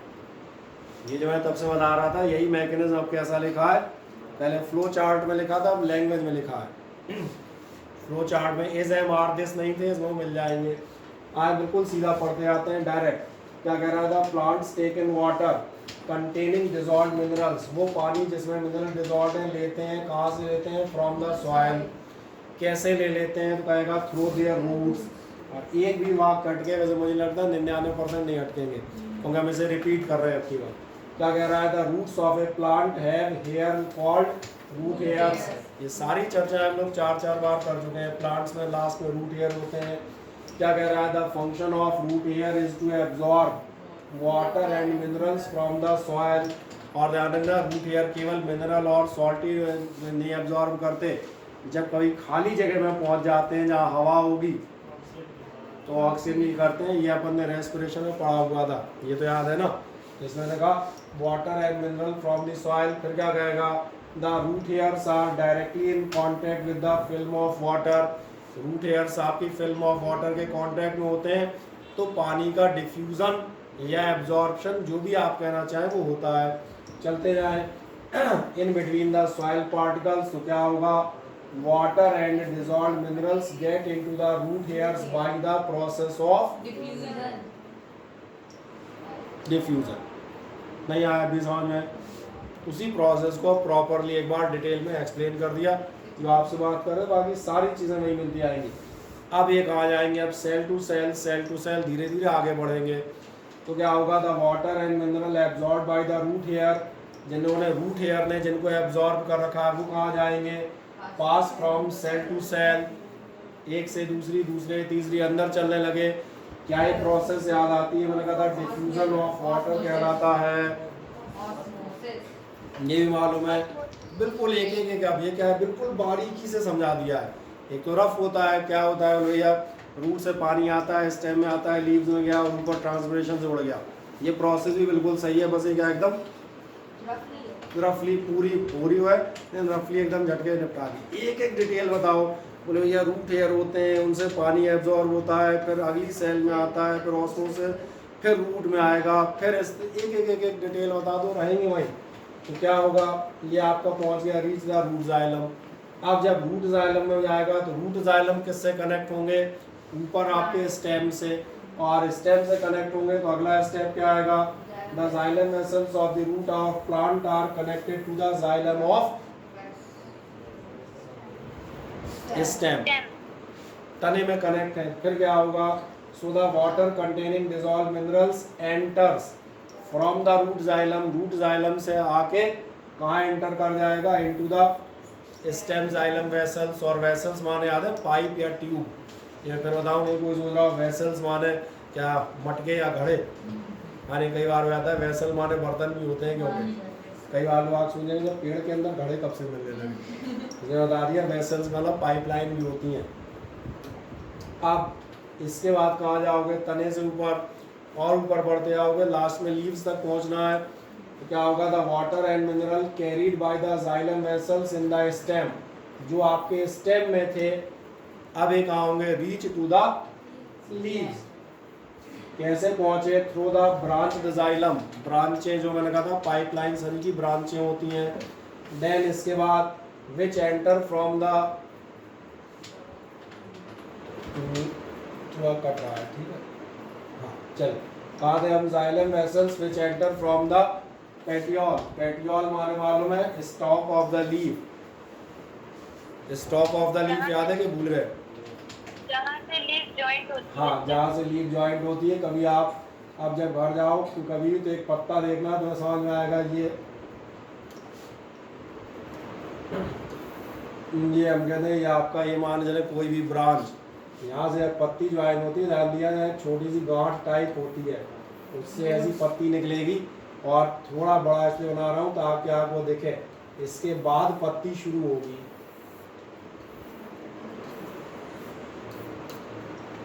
अभी तो स्टॉक नहीं समझ में आया,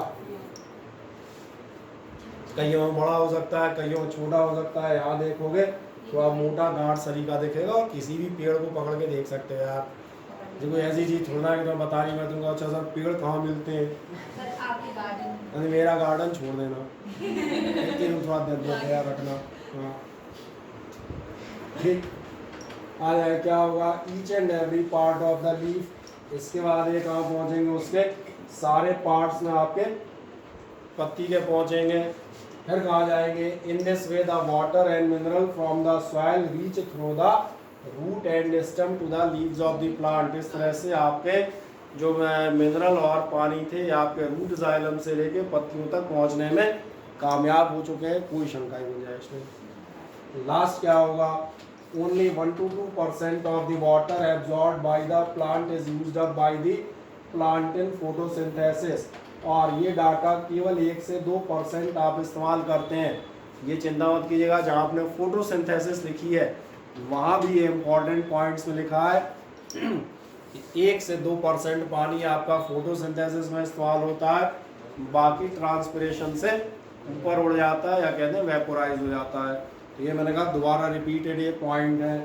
देन इसके बाद आप कहाँ जाएंगे, the pressure at the top of the xylem vessel is lowered due to the transpiration. अब याद आ गया, जब जाइलम के ऊपर जो आप रूट जाइलम में पोर्स में पहुंचेंगे तो क्या होगा, ट्रांसपिरेशन होगा, तो उधर का प्रेशर कम हो जाएगा, इधर से सक्शन और आगे बढ़ेगा। तो प्रोसेस बंद नहीं होती, चलती रहती है। क्या कहेगा, where is the pressure at the bottom of the xylem vessel is high, due to this water flows up the xylem vessel, जिससे पानी आपका ऊपर की तरफ और फ्लो होगा। मैंने कहा दिया बत्ती का सिस्टम बना रहेगा जब तक रेस्पिरेशन चलेगा, बस वो डिपेंड करेगा रेस्पिरेशन में। रेस्पिरेशन होगा, ऊपर का प्रेशर आप देखेंगे बार बार कम होता रहेगा, तो पानी का फ्लो चलता रहेगा। रेस्पिरेशन बंद करोगे तो पानी चलना भी बंद हो जाएगा। प्लांट इसका इस्तेमाल भी करता है, जब ज़मीन में पानी नहीं होगा तो अपना ट्रांसपिरेशन रोक देता है, उससे क्या होता है, पानी चलना बंद हो जाएगा, पानी पेड़ में बना रहेगा। तो क्या ये क्लियर हो जाते हैं। आप जाइलम और फ्लोएम में आप मोटे तौर पे अंतर देख सकते हैं। क्या अंतर होते हैं, ये अंतर एक मज़ेदार बात आते हैं। आप 9th से पढ़ते आ रहे हो तो इसलिए कोई बहुत ज़्यादा महान अंतर नहीं है, और यही क्वेश्चन आपका जनरली आता है जाइलम और फ्लोएम का, या तो एक साइड का पूछ लेता है इनका फंक्शन बताओ या इनका फंक्शन बताओ, नहीं तो दोनों में कंपैरिजन कर दो, डिफरेंस बताओ। पहला तो मालूम है, functional system of xylem cells are dead, xylem cell dead होते हैं। आपके फ्लोएम सेल्स कैसे होते हैं, अलाइव होते हैं, जिंदा होते हैं। इसके बाद आप देखेंगे इनमें क्या होते हैं, सॉल्ट और वाटर होंगे जनरली। इनमें क्या होंगे, organic solution of sugar etcetera. हाँ, शुगर और प्रोटीन वगैरह मिलेंगे, कोई दिक्कत नहीं। शुगर समझ में आ रही, क्योंकि कार्बोहाइड्रेट जो आपने बनाए होंगे ये आपकी शीट में ही मौजूद है, मतलब पहले ग्राफाइट के लिए पढ़ रहा हूँ। मतलब सिंपल क्या कह रहा है, ये पानी और सॉल्ट ले जाता है, वो शुगर कार्बोहाइड्रेट और ये सब यानी बना हुआ फूड ले जाता है। इसका मूवमेंट आप देखेंगे कैसा होता है, और अपवर्ड वाला ऐसा मत निकाल लेना केवल सीधा ऊपर, सिर्फ ऊपर यानी आगे की तरफ। और इसका आप देखेंगे इसका कैसा हो सकता है, अपवर्ड के साथ साथ डाउनवर्ड भी हो सकता है, क्योंकि रूट्स को भी तो खाना देने कोई ना कोई जाएगा।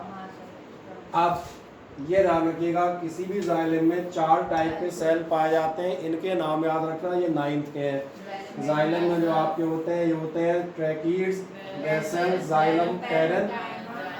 अब तो याद आ गया होगा, पेरन काइमा लास्ट ईयर पढ़ते थे आप, और जाइलम फाइबर।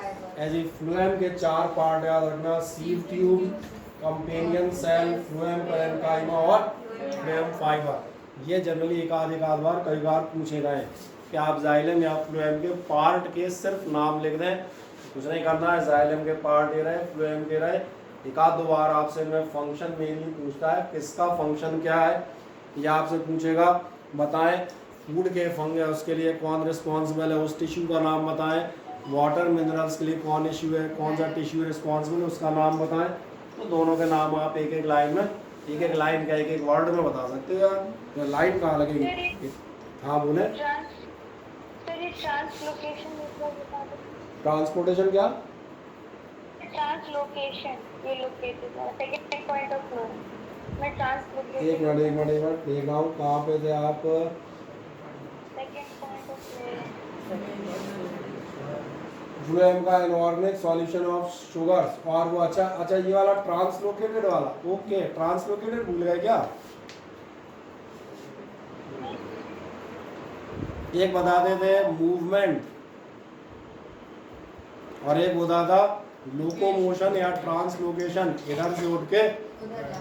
और अगर ट्रांसलोकेशन नहीं समझ में आ रहा तो इसको अपन क्या सिंपल वर्ड क्या क्या क्या कर दें? चलो मैं इसको सिंपल कर देता हूँ, इसको आप कह देंगे ट्रांसफर्ड। चलो सिंपल कर दिया आप, ठीक है।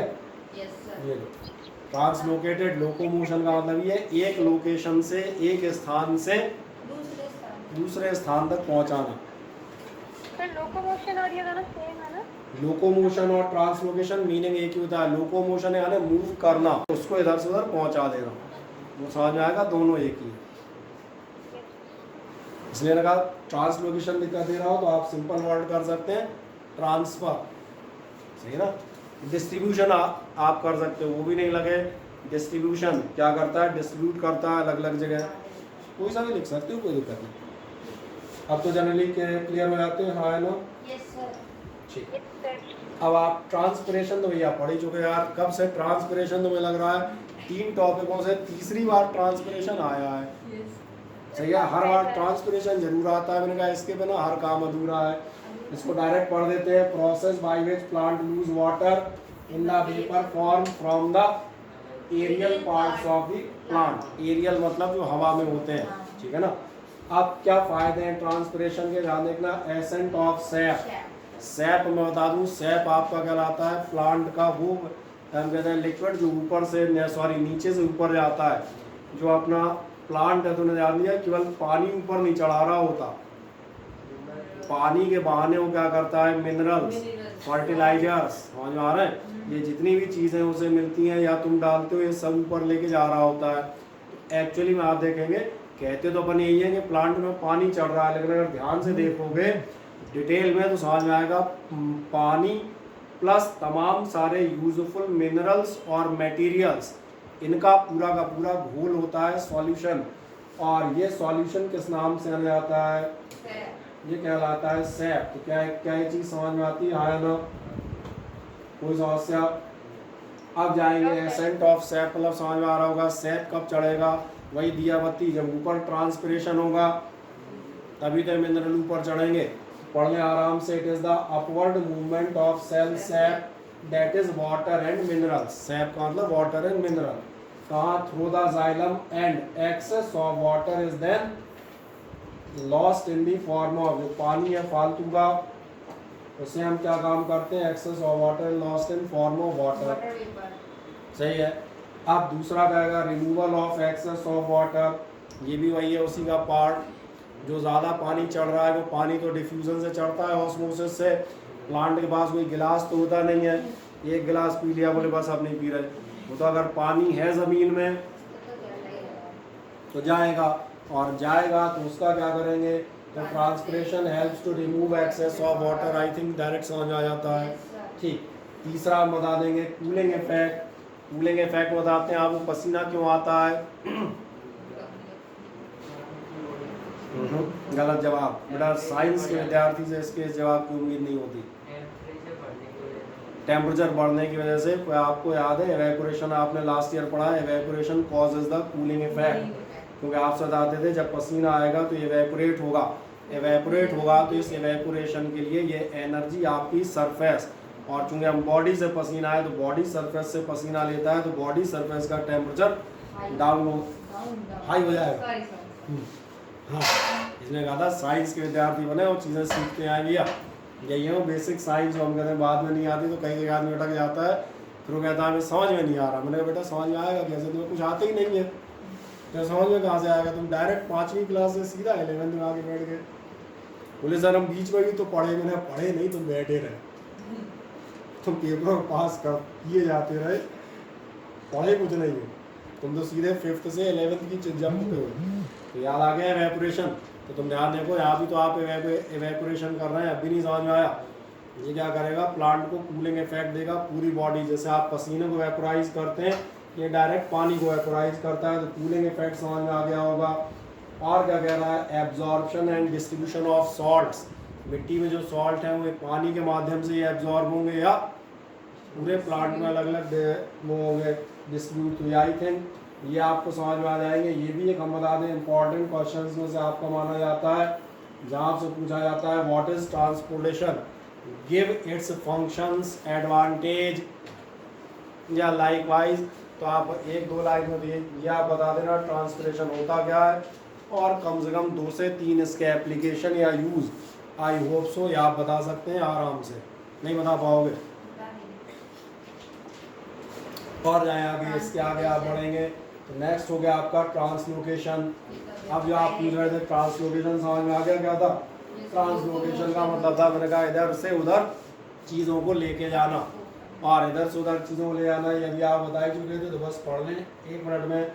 क्या कहेगा था, transport of soluble products of photosynthesis, amino acids and other substances. Amino acid protein, carbohydrate से बनेगा ग्लूकोज या स्टार्च। ये सब आपके जो भी फोटोसिंथेसिस से बने हैं, ये फ्लोएम के थ्रू जब ट्रांसपोर्ट होंगे, यानी एक प्लेस से दूसरे प्लेस तक भेजे जाएंगे, तो ये प्रोसेस क्या कहलाएगी, कहाँ चली गई, ये प्रोसेस कहलाएगी ट्रांसलोकेशन। तो समझ में आ जाता है। इसमें कहा था ट्रांसलोकेशन वर्ड का मीनिंग सिंपल क्या होता है, ट्रांसफर करना, इधर से उधर एक प्लेस से दूसरे प्लेस पहुंचाना।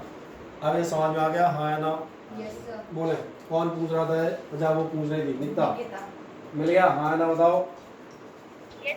ठीक, बाकी एक आध चीज बताएगा, ट्रांसलोकेशन ऑफ फूड और अदर सब्सटेंसेस कैसे होता है।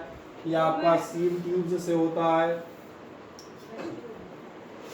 with the help of adjacent companion cells both upward। ये खास बात है, both दोनों डायरेक्शन में होता है। कौन से, अपवर्ड में भी और डाउनवर्ड में भी। तो खाने की जरूरत मैंने कहा था सबको है, रूट्स को भी है, रूट्स खाना नहीं बनाती, रूट्स के पास ना तो क्लोरोफिल होता है ना उन्हें सनलाइट मिलती है, और अगर रूट डेड हो गई तो बचेगा ही क्या। समझ में आ गई मेरी बात, बाकी समझ में आ रहा होगा। तो ट्रांसलोकेशन क्यों होता है, क्योंकि आपका अचीव्ड होता है by utilising energy. Materials like sucrose is transferred into phloem by using ATP. ATP तो याद होगा, ट्राइफॉस्फेट। बढ़िया, अब हम जाएंगे, अब हम किस में ट्रांसपोर्टेशन थोड़ा सा कर लें। आदमियों में और करने लगे आप, है ना, प्लांट तो हमने बना ही लिए। आदमियों में आप जाएंगे तो आदमियों में आपका सर्कुलेटरी सिस्टम क्या होगा, कौन सा सर्कुलेटरी सिस्टम रखोगे, ओपन या क्लोज। क्लोज रखेंगे आपके पास, इसलिए ध्यान देखना आपके पास जो है वेल डिफाइंड ब्लड वेसल्स होंगे। एक कहलाएंगे आर्टरी और दूसरी कहलाएंगे वेन्स। फिर मैं आपको ये भी बताऊंगा, आर्टरी वो होती हैं जो ब्लड से हार्ट से ब्लड को बाहर ले जाती हैं, और वेन्स वो होती हैं जिनमें आपका ब्लड हार्ट के पास लौट के आता है। तो आर्टरी मतलब आप कह सकते हैं, आर्टरी वो होंगी, हम कहते हैं हार्ट से जाने वाली, और वेन्स कौन सी होती हैं, वेन्स होती हैं आने वाली। बस ऐसे इन शॉर्ट याद रखना, आर्टरी जाने वाली होती है। ये क्या है, क्लियर हो जाता है। अब छोटी छोटी एक आध दो बातें पढ़ लेते हैं, ये तो मनोरंजन है। In human transportation of oxygen, nutrition, hormone, other substance to the tissue तक ये चीज़ें पहुंचानी है। या दूसरा काम, carbon dioxide to the lungs तक कार्बन डाइऑक्साइड वापस लानी है, बॉडी में नहीं घुली रह जाए। And waste products to the kidney, जो आपके वेस्ट प्रोडक्ट बने उनको किडनी तक ले जाना है, तो कौन ले जाएगा, ट्रांसपोर्टेशन के थ्रू ब्लड ले जाएगा। ये क्लियर हो जाता है। फिर आप क्या कहेंगे, इसके लिए आप सर्कुलेटरी सिस्टम इस्तेमाल करते हैं। सर्कुलेटरी सिस्टम में कौन होगा? हार्ट, एक होगा आपका ब्लड, इसके अलावा आपके ब्लड लिम्फेटिक वेसल्स, ये बाद में आएंगे, लास्ट में इनकी चर्चा अलग से करेंगे, which together serve to transport materials. ये सब मिलके आपके एक सिस्टम बनाते हैं जिससे आपके मटेरियल इधर से उधर ट्रांसपोर्ट होते हैं। क्या एक बेसिक आइडिया इतना हो गया? ठीक। अब सबसे पहले बात करेंगे ब्लड की। ब्लड क्या होता है भैया? ब्लड में आप देखेंगे सबसे पहले मेन पार्ट आप बताता हूँ। ब्लड आपको जो जनरल जानकारी वाला है इसको खुद ही आप डायरेक्ट पढ़ सकते हैं, इसमें कुछ ऐसा नहीं है मुझे बहुत ज़्यादा समझाना पड़े।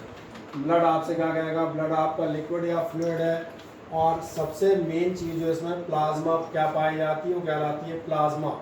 प्लाज्मा यानी liquid part of the blood, समझ आ रहा है? क्योंकि ब्लड में आप देखोगे लिक्विड भी होता है प्लस तमाम सारी चीज़ें उसमें फ्लोट भी करती हैं। तो जो लिक्विड पार्ट है, लिक्विड वाले को आप क्या कहेंगे? मैंने कहा लिक्विड पार्ट आपका कहलाएगा। बाकी जो इसमें पार्टिकल्स रहेंगे वो आप नाम सुन चुके हो, WBC, RBC, प्लेटलेट, ठीक है, इनके एक्चुअल नामों पे भी जाएंगे, एर्थ्रोसाइट, ल्यूकोसाइट और थ्रोम्बोसाइट, वो बायोलॉजिकल नेम आ जाएंगे, उन पे चलेंगे। क्या कह रहा है सर? ब्लड का लिक्विड पार्ट प्लाज्मा कहलाता है, तो ब्लड ही लिक्विड है तो हम ब्लड को प्लाज्मा कह सकते हैं? नहीं नहीं नहीं, पूरा ब्लड बेटा लिक्विड कहाँ होता है? मैं एक बार फिर जाऊंगा वापस एक बहुत पुराने एग्जाम्पल पे। क्या रायते को आप दही कह सकते हैं क्या? नहीं कह सकते सर। ठीक है, जब मोटे तौर पे जब अपन देखते हैं तो रायता लिक्विड है मोटे तौर पे, लेकिन ध्यान रखना, अगेन आई रिपीट, मोटे तौर पे। एक्चुअल में मैक्सिमम लिक्विड है, मुझे मालूम है 90% लिक्विड है, लेकिन 10% उसमें बूंदी हो सकती हैं। और काय रायते बनते हैं? मिर्ची भी होती है। अरे हरी मिर्ची, जीरा हो सकता है, हरी मिर्च हो सकती है, कटी धनिया हो सकती है, दुनिया भर के आइटम हो सकते हैं। ये जो लिखा हुआ है ना बोर्ड पे, इस पे बोर्ड पे blood is a liquid called plasma, इससे कंफ्यूजन आ गया कि ब्लड कोई को दिक्कत नहीं, प्लाज्मा। वो एक आध अगर ग्रामेटिकल मिस्टेक हो उसको सही कर लेना। वो एक्चुअली लिखा हुआ है ब्लड का जो लिक्विड पार्ट है वो आपका क्या कहलाता है? वो प्लाज्मा कहलाता है। इसके साथ में आपके क्या होंगे? रेड ब्लड सेल्स होंगे, वाइट ब्लड सेल्स होंगे, प्लेटलेट्स होंगी फ्लोटिंग इन इट, वो इसमें आपकी फ्लोट कर रही होंगी, तैर रही होंगी। अब क्या होगा? कैसा लिक्विड होगा? थोड़ा छोटा करेंगे ना, आगे सही। It is a bright red coloured, ये तो मालूम ही है, ये किसको बताएंगे? खून का रंग लाल होता है, आदमी होता है, अच्छा हमें तो पता ही नहीं था, ऐसी बात मत करना। Circulates in the entire body, पूरी बॉडी में सर्कुलेट होता है by the muscular pumping organ, और किसकी दया से सर्कुलेट होता रहता है? हार्ट से, जो आपका बराबर क्या कर रहा होता है? इसको पूरे में पंप करता है। ये अभी हम डिटेल में चलेंगे आगे, अभी तक जनरल जानकारी। वॉल्यूम ऑफ द ब्लड, ये बहुत पहले बता रहे थे, अमूमन एक आदमी की बॉडी में कितने लीटर ब्लड होता है? तो तकरीबन कहा जाए 5 से 6 लीटर है। तुम्हारे 6 नहीं होगा, 4.5 ही निकलेगा। हाँ, 6 लीटर के लिए आदमी पर्सनैलिटी होनी चाहिए। मुझे देखो एक 4 लीटर वाली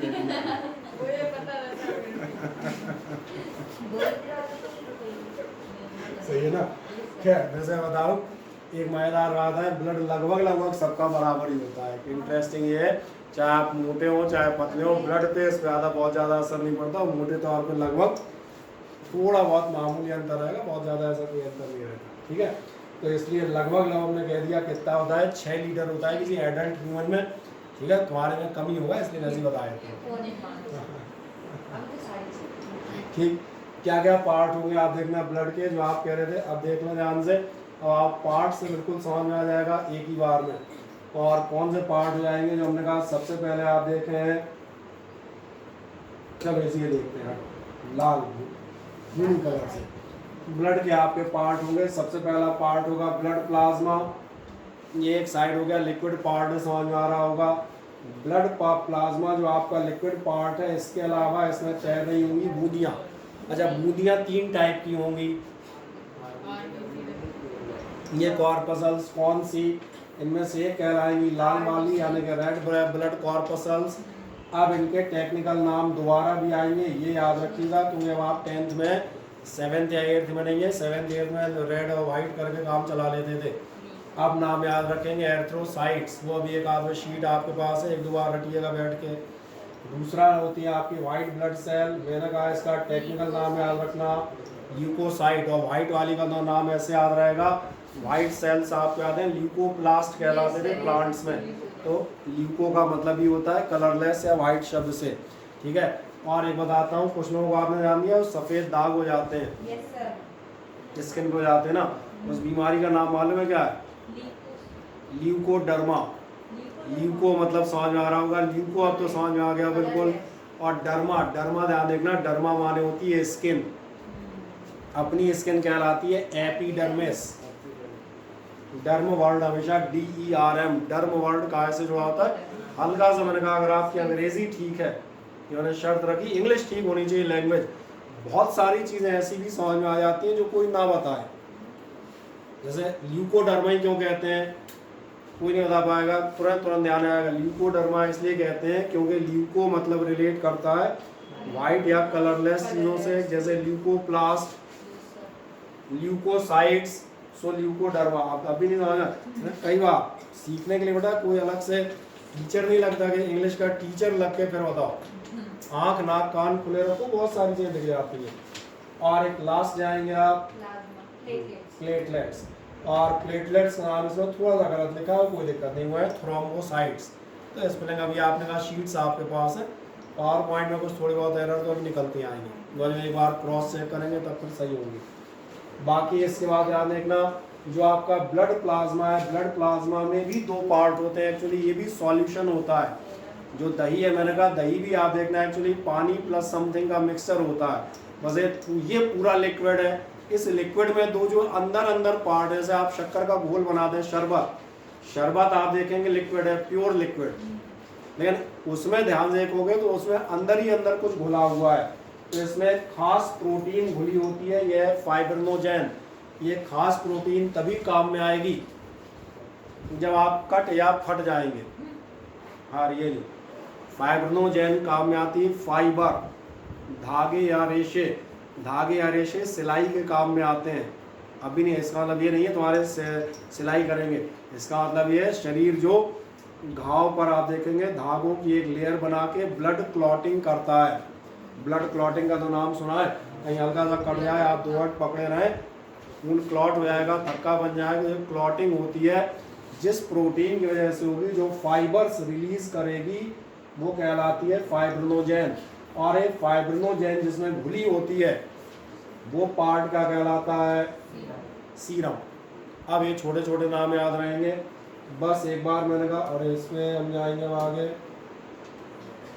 प्लाज्मा बता देता हूँ हल्का सा, प्लाज्मा आपका क्या होगा, प्लाज्मा में आपसे कहेगा it is the liquid part of blood. पहली बात तो समझ में आ रहा होगा, लिक्विड पार्ट है एक्सक्लूडिंग ब्लड सेल्स। अभी इसलिए टेबल दिखाई थी, लिक्विड पार्ट इधर, और मैंने कहा जो बूंदियाँ तैर रही हैं वो अलग, उनको अलग करो, उनकी बात नहीं कर रहा हूँ, बात चर्चा बाद में करेंगे। तो अब ये हर आदमी समझ में आ जाता है, कहीं कोई दिक्कत तो नहीं? लिखता कोई दिक्कत नहीं, ठीक। एक्सक्लूडिंग ब्लड सेल्स, बूंदियाँ हटा दी। इट कंप्राइजेस 55% ऑफ ब्लड, और इसके बाद ये 55% है कि 95%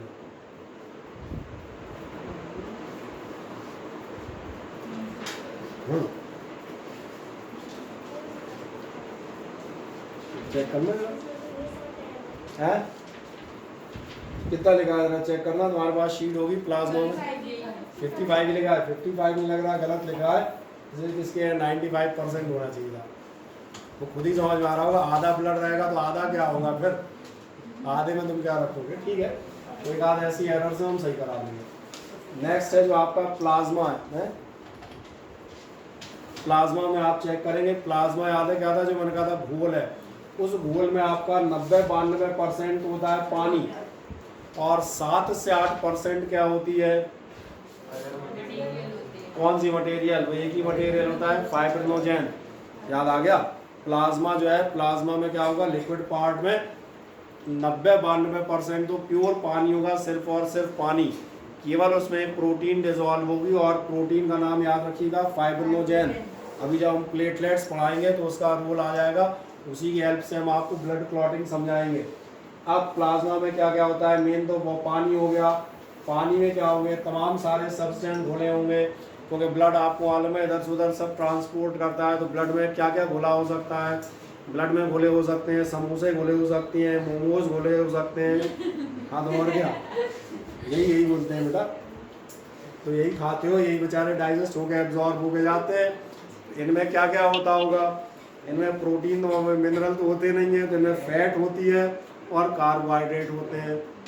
और अगर किसी दिन गलती से बाई मिस्टेक तुम लौकी की सब्जी खा लो तो उस दिन तुम्हारे ब्लड में मिनरल भी डिजॉल्व होते हैं। नहीं सर, मैं ग्रीन वेजिटेबल्स खाती हूँ।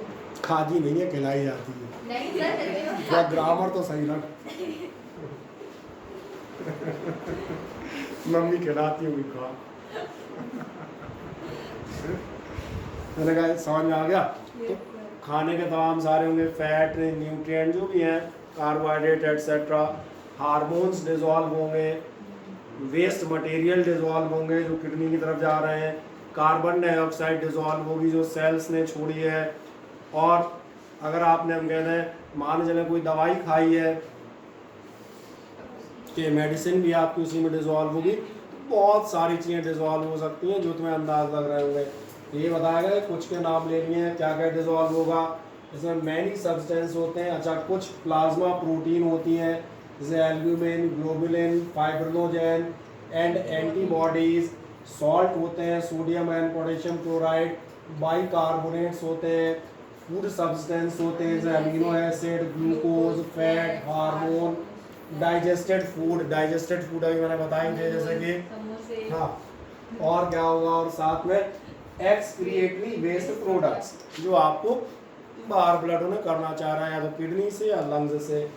लास्ट क्या होगा, इन द प्लाज्मा क्या क्या फ्लोट करता है, ये आप पढ़ ही चुके हैं, आरबीसी, डब्ल्यूबीसी और ब्लड प्लेटलेट्स। नाम इसका तो याद हो गया होगा, डब्ल्यूबीसी का ल्यूकोसाइट्स। चलो इतना बहुत है, कोई दिक्कत नहीं, ये याद हो गया तो बाकी हो जाएंगे। Plasma without fibrinogen is called serum.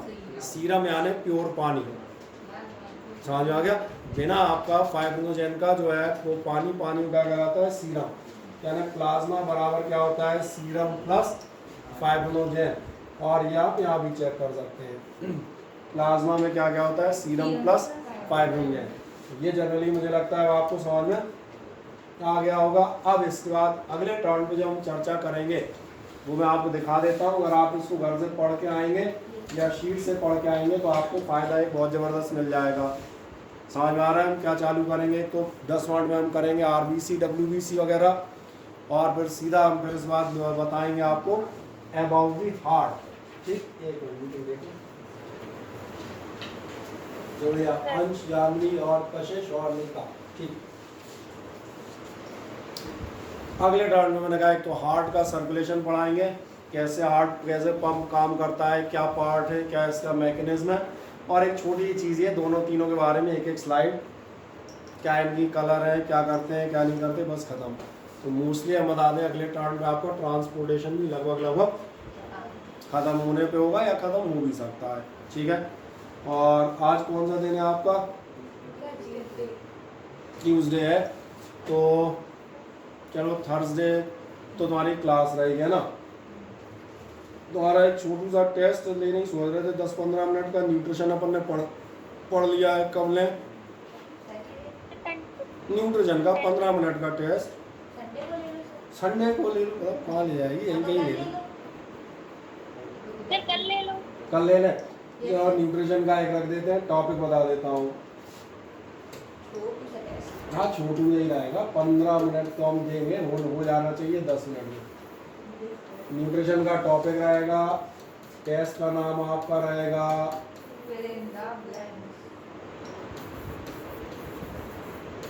Fill the blanks. कितने ब्लैंक्स होंगे, 15 ही कर देंगे बस, 15 मिनट कह रहे हैं तो 15 या 14 ब्लैंक्स कर देंगे। ठीक है, एक क्वेश्चन 3 मार्क्स का होगा सर। एक कैम रखेंगे, 4 नंबर, तुम खुश हो जाओगे, 60 नंबर मिलेंगे। अगर तुम्हें घर वालों बताने में अच्छा लगेगा हमारे 60 में से 56 मार्क्स आए, ठीक है, लेकिन तुम ज़्यादा खुश ना हो जाओ, इसलिए काम करते हैं इसके साथ में -1 भी रख देंगे। मतलब अगर तूने गलत लिखा तो उसमें -1 काट मिलेगी। क्योंकि एक भी क्वेश्चन गलत चला जाता है तो डायरेक्ट ये तो नंबर जो वाला जो 3 क्वेश्चन सर्कल गलत है, जाएगा उसमें आपका -1 हो जाएगा। और उससे अच्छी बात ये है कि आपका ये जो आपका टेस्ट है कि आप गूगल डॉक पे नहीं लेंगे, डायरेक्ट आपके कहाँ लेंगे, ऐप पर ठीक है। अब आपके बीच बीच में कुछ test fill in the blank objectives और ट्रू फॉल्स वाले अपने उस पर भी होते जाएंगे, काय पे, वो क्या नाम कहलाता है, ऐप का, ठीक है। सर टेस्ट का टाइमिंग हाँ, टेस्ट का टाइमिंग शाम के किसी कोई कोचिंग है कितने बजे, अरे 5 बजे शाम का होती, शाम 7-8 बजे मानी जाती है, रख लो सर। 7:30 बजे फ्री होगी तो मैं आराम से रात में रख देता हूँ ना, 8 बजे 15 मिनट, तो कौन सा वो करना है, तो ये थोड़ा कहेगा मुझे भूख लग रही है मैंने टेस्ट नहीं किया, हाँ। अरे 8 बजे की क्लास है तो कितने बजे फ्री होगा, 8:40 तक है, तो मैं एक काम कर 9 बजे रख देता हूँ। खाना वाना न्यूट्रिशन पहले अपना कर लेना, उसके बाद टेस्ट देना, बस ठीक है। ऑनलाइन टेस्ट में बढ़िया सुविधा है, तुमको अगर रात में 10 बजे मैं कह दूँगा 10 बजे नहीं करेंगे, सब जगते हैं, देखो 10-11 बजे तक मेरा अंदाज़ सब घर में जगते हैं।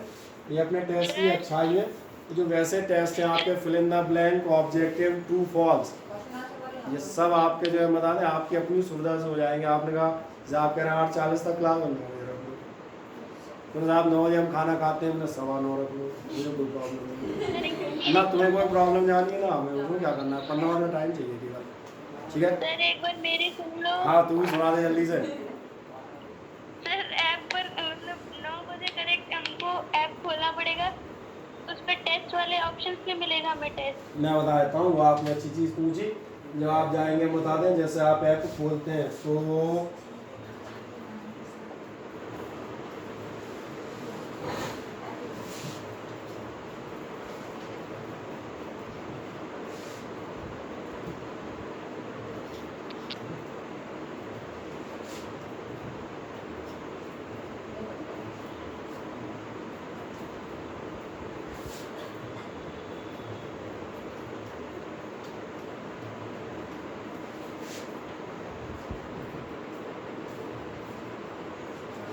देखने में आ रहा है साफ तौर पे, जो आप देखेंगे कुछ इसी टाइप का आपको हम कहते नज़र आता होगा अपने में भी, लगभग थोड़ा बहुत अंतर इसलिए कि हमारा टीचिंग साइड से है, तो हमें कुछ चीज़ें एक्स्ट्रा दिखती हैं, एक्स्ट्रा मतलब हम आपके नंबर चढ़ा सकते हैं, कर सकते हैं, वो आप नहीं कर सकते, बाकी तो सारे मोटे तौर पे तो सारी चीज़ें यही हैं।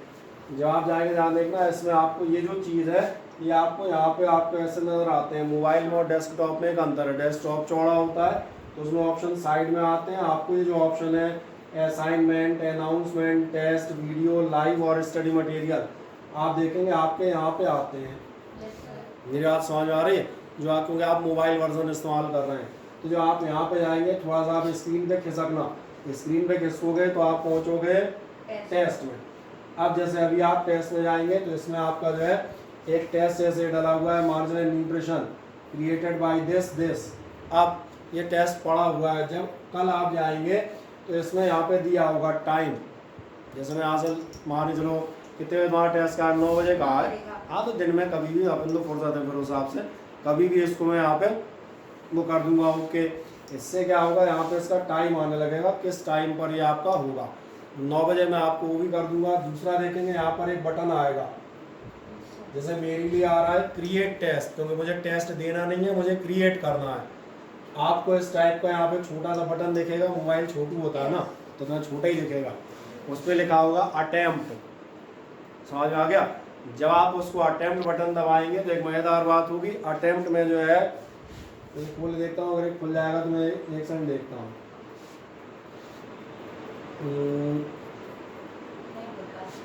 नहीं क्या प्रिपेयर नहीं है ना इसमें,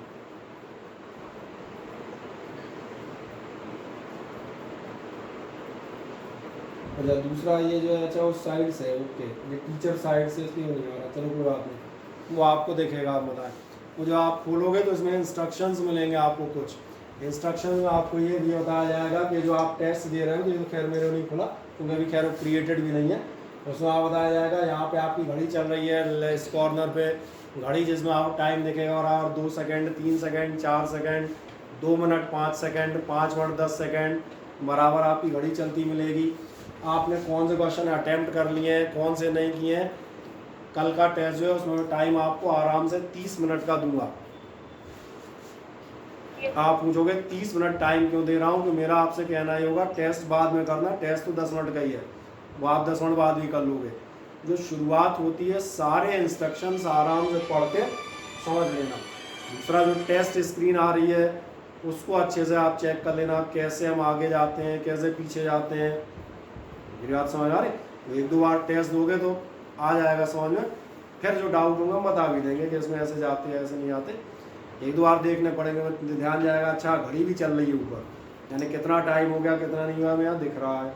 या हमने कौन सा क्वेश्चन कर लिया है, मान लो 6वें क्वेश्चन पे जाना है तो हम 6वें पे जा सकते हैं।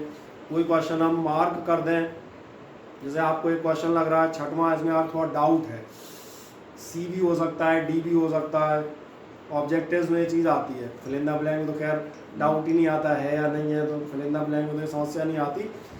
MCQ में क्या लगता है, कई बार लगता है सी या डी में से कोई एक है, आप उसको टिक करके छोड़ दो, ऊपर दिया रहता है। इससे क्या होगा, जब आप पूरा टेस्ट कर लोगे तो आप दिखाएगा कि आपने क्वेश्चन नंबर 13, 17 और 19 टिक किए थे। मतलब क्या है, इनको अपन दोबारा देख लें, वहीं से डायरेक्ट क्या देख लें कि इसमें अपने को क्या डाउट था वो हम दोबारा कर सकते हैं। इसमें का इंस्ट्रक्शन आराम से पढ़ लेना, 1-2 बार आप दें छोटे छोटे आसान टेस्ट, जैसे आप इन क्वेश्चंस को आराम से एक बार थोड़ा थोड़ा दोगे, समझ में आने लगे तो जो ज़्यादा बड़े डाउट होंगे हम क्लियर कर देंगे। बिल्कुल आंसर शीट जो आप बिल्कुल आएगी, जो आप सॉल्व करेंगे तभी तो आएगी। पहले मांग रहा है कि बाद में? हाँ मैं बोला सर आंसर शीट आ जाएगी ना, पहले से ऐसा नहीं मुझे टेस्ट देना पड़ जाएगा। बिल्कुल आएगी, सारे प्रोसेस होंगे, नंबर भी आपके आ जाएंगे, है ना, कोई दिक्कत नहीं, दे मज़े से। उससे बेहतर हम बता दें, गूगल डॉक से बेहतर आपको लगेगा, सही है। और 1-2 बार दोगे कुछ हम भी सुधार और 1-2 करते जाएंगे, कुछ तुम भी करते हो ना तो बढ़िया रहेंगे टेस्ट, आराम से दें। इससे आपके हम बता दें, कभी भी आप ऑनलाइन फॉर्मेट में, जो एक्चुअल ऑनलाइन फॉर्मेट होता है उसमें जो आप टेस्ट देंगे, कभी कोई एग्जामिनेशन, तो आपको समझ में आ जाएंगे टेस्ट आखिरकार उसमें कैसे होते हैं और किस टाइप से उनका वो करते हैं। चलो अटेंडेंस बता दो। अभिषेक भदौरिया आज फिर नहीं है, अरे गायब हो जाता है, ना ऑन ना ऑफ। चलो अभिषेक पाल तो है, अक्षय द्विवेदी और अमन दोनों हैं, ठीक बढ़िया। अंश सेंगर भी थे, गौतम गुप्ता यानी कि जानवी, सॉरी ज्योति नहीं दिया, क्यों ज्योति थी कि नहीं थी? चलो ज्योति को सेंड कर देता हूँ, देख लीजिए। जानवी थी, करिश्मा श्रीवास्तव मौजूद है, कशिश थी, खुशी मौर्य यही बैठी है, ठीक है। निकिता यानी कि हो ही गए, और कौन था? शिक्षा और सुयश अग्रवाल और वंदना, सारे हैं, ठीक है। और भी रहे तो नहीं, क्या आपने देख लेना जी। हरे का काला हो गया, दूसरे से एक बार दिखा दूँ, अपने अपने नाम नजर आ रहे हैं।